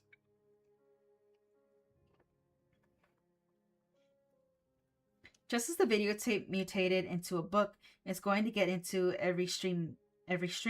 Music, video games, computer networks. New media will crossbreed with Sadako and produce more new media. And even ovulating women, and every ovulating woman who came in contact with them will give birth to Sadako. That's horrifying. Ando touched his breast pocket and felt the vial of vaccines. They'll be effective only against the Ring virus. It will be powerless against mutated media. Without knowing what type of media the virus would mutate into, it was impossible to concoct a vaccine that would be effective against them. Humanity would forever lag behind. Sadako, the new species, would gradually crowd out the human race until finally she'd driven it to the edge of extinction. And you're okay with all that? Ando himself couldn't peacefully sit back and watch as people died and Sadako took their places. But never mind him. Ryuji was taking an active role in the whole thing, helping it along. Ando simply couldn't understand that. You're looking at it from the human standpoint. I'm not. The way I see it, one person dies, one Sadako is born. Add one here, take one there, and the total's still the same. Where's the problem? That's totally beyond the comprehension.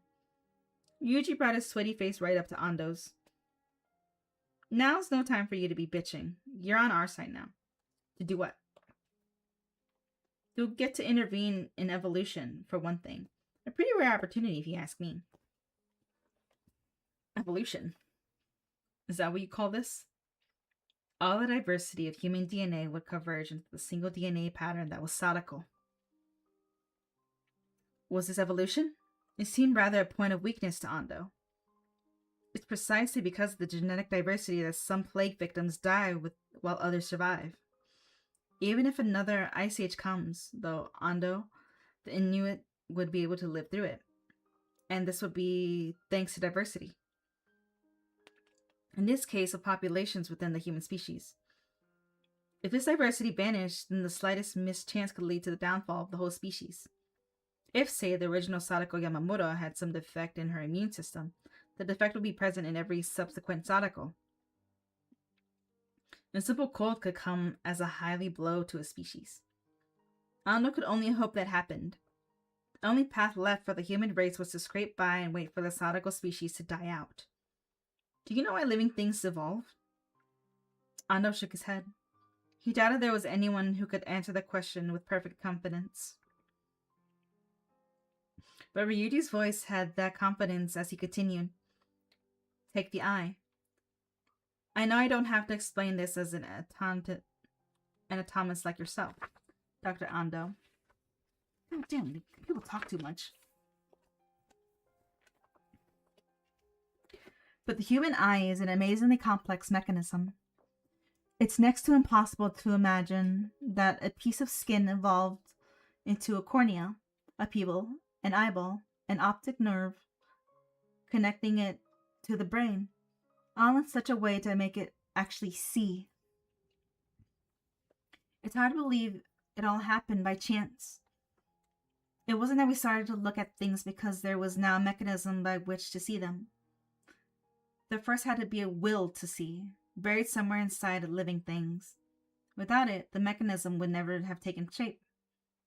It wasn't chance that led sea creatures to first crawl onto the land, or reptiles to learn how to fly. They had the will to do so. Now, try and say this and most experts would just laugh. They'll call it mystical teleology, an inexcusable excuse for philosophy. Can you imagine what the world is like for a creature that can't see? To the worms crawling around the earth, the world is only what touches their bodies that is there in the darkness. For starfish or sea anemones waving around the ocean floor, the whole world is the texture of the rock they're stuck to and the feel of the water as it flows by. Do you think such a creature can even conceptualize seeing? It beggars the imagination. It's one of those things you can't contemplate, like the edge of the universe, but somehow at a certain point in its evolution, life on Earth acquired the concept of seeing. We crawled up onto the land, we flew into the skies, and at the end we grasped culture. A chimp can comprehend a banana, but it'll never be able to comprehend the concept of culture. It can't comprehend it, but somehow it gets the will to obtain it. Where the impulses come from, I have no idea. Oh, so there's something even you don't know? Ando said with all the sarcasm he could muster. Pay attention. If the human race goes extinct and Sadako Yamamura's DNA takes its place, in the end, it's because the human race willed it. Does any species desire its own extinction? Subconsciously, isn't that what humanity desired? If all DNA were united into one pattern, there'd be no individual differences. Everyone would be the same, with no distinctions in ability, or beauty. There'd be no more attachment to loved ones and forget about war. There wouldn't even be any arguments. We're talking a world of absolute peace and equality that transcends even life and death. Death would no longer be something to fear, you see. Now be honest, isn't that what you humans wanted all along? By the end of his speech, Ryuji had brought his lips even closer and was whispering into Ando's ear. Ando, meanwhile, simply kept staring at Takanori. He for some time now had been crouched in the same position, pecking sand into his empty can. Not me, he replied. His son was special to him, unique. Ando had no desire to see things exactly as other people did. He could say that with confidence. Well, whatever. Ryuji laughed, getting to his feet. Are you leaving? It's time I took off. What are you going to do now? What can I do? I'll find a deserted island someplace out of the media's reach and raise my son there. It sounds like you. Me, I'm going to watch the end of the human race. Once it's gone as far as it can go, who knows? Maybe a will beyond human wisdom will come raining its wrath down on us. I'd hate to miss that. Ryuji started walking away along the embankment. Bye, Ryuji. Say hi to Miyashita for me. Ryuji stopped again at the sound of Ando's voice. Maybe I ought to teach you one more thing before I go. Why do you think human culture progressed? People can endure almost anything, but there is one thing they just can't survive. Man is an animal that can't stand boredom, and that's what set the whole thing off. In order to escape boredom, humanity had to progress. I imagine it'll be pretty boring to be controlled by a singular strand of DNA. Think about it in those terms, and it seems like you'd want to have such an individual variation as possible. But hey, what can we do? People just don't want that variation. Oh, and one last thing. I think you're going to be pretty bored on that desert island. With that and a wave of his hand, Ryuji walked off.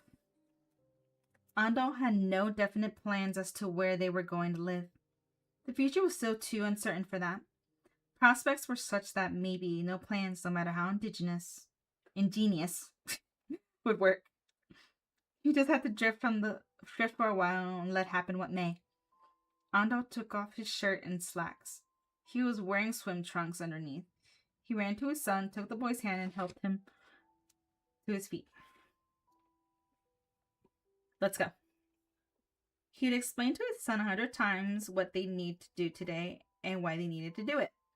They were going to swim out into the ocean just as they had 2 years ago, and then when the boy was afraid of drowning, Ando would take firm hold. What the fuck?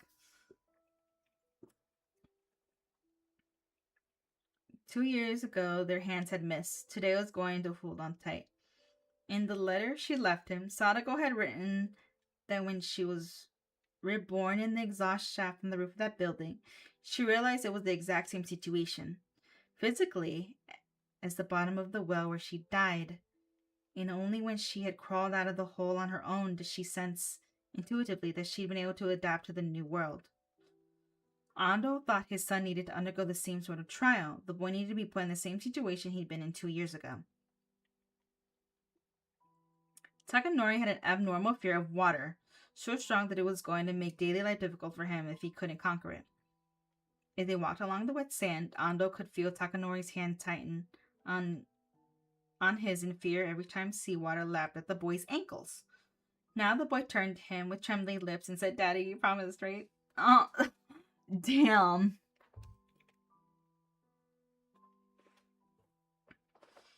Ando had already prepared the reward he'd promised the boy for meeting his father's expectations and overcoming his fear of the water. He was going to let him meet his mother. Mom was going to be so surprised. His wife didn't know yet that their son had been brought back to life. Ando got excited just thinking about the moment when mother and son would be reunited. He had to think of the plausible story. Maybe he could say that the boy hadn't drowned after all, but had been rescued by a fishing boat, that he had amnesia, that he lived with other folks for the last 2 years. It didn't matter how ridiculous the story was. The minute he touched Takanori alive in the flesh, it would become the truth. Whether or not they'd be able to make it as a married couple again was another question. Ando wanted to try. He gave himself a 50-50 chance.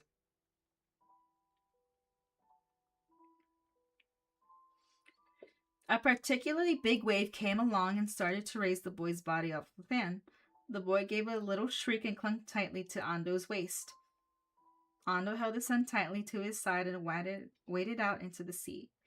He could feel his son's heartbeat. The rhythm was the only sure thing in the world facing destruction. It proved they were alive.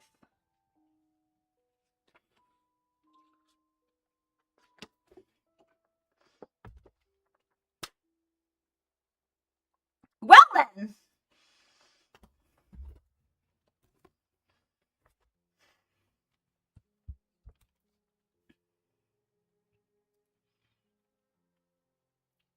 Well, that sure happened. I'm gonna shut this off. I'll move over here.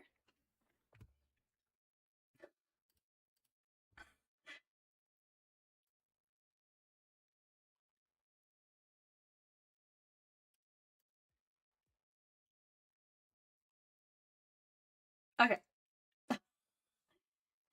Okay, so that happened. I don't know how to react to that. Hold on. Oh, is anybody live? Shit, almost 4 hours. Okay.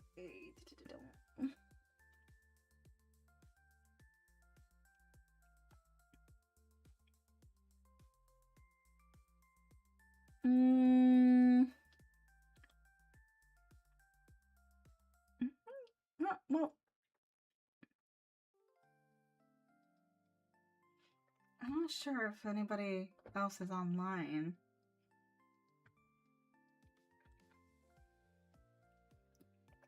Actually, hold on. There's something. Actually, we're gonna send you over.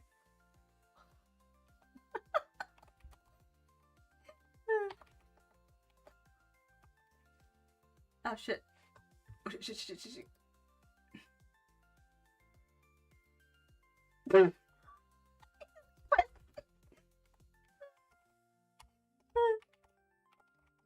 Okay.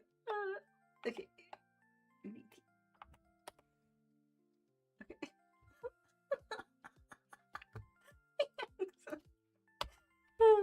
So that was Spyro. Oh my god. I don't know what to do. Hold on. I have the third book. Hold on. Okay. Where is that? Oh, bitch. Here. Loop. Okay. Okay, I got loop.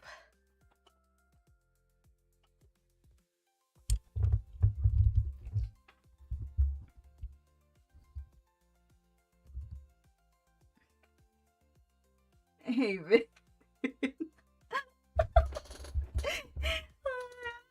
guys were listening the whole time.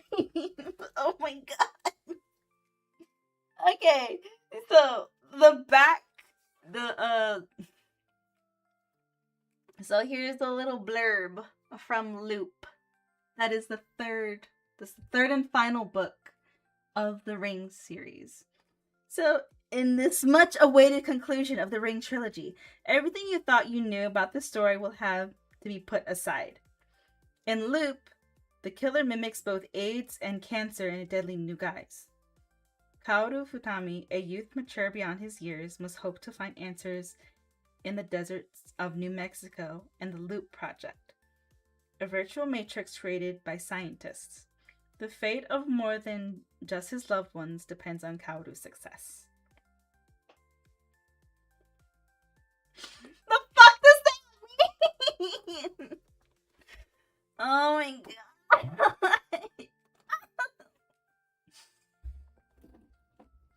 Oh my god. I'm getting too old for this bullshit. Anyways, that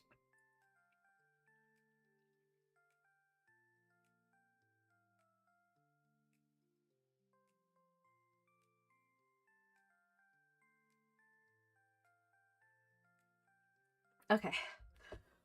Okay. Okay. So I will be sending you guys over. Azra is. Yeah, did I spell that right? Yeah, Azra. Alright, I will be sending you guys over to Azra. He is playing Dead by Daylight. So, okay. Oh, shit, I forgot. Okay, I still feel bad about this. Okay, so I was supposed to be streaming tomorrow around 2. But I got a job interview tomorrow. And I wasn't expecting to get it's a second job interview. I wasn't expecting to get one. So, yeah, I was supposed to be streaming tomorrow.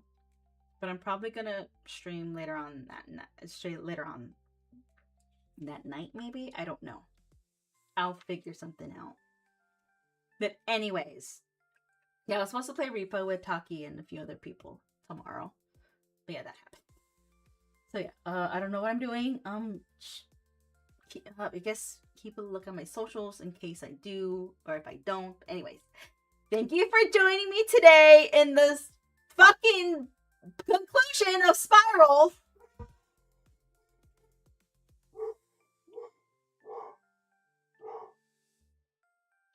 Even Neighborhood Watch is displeased. Alrighty, so with that, good night, goodbye, or whenever you're watching this. Don't miss me too much, okay? Bye.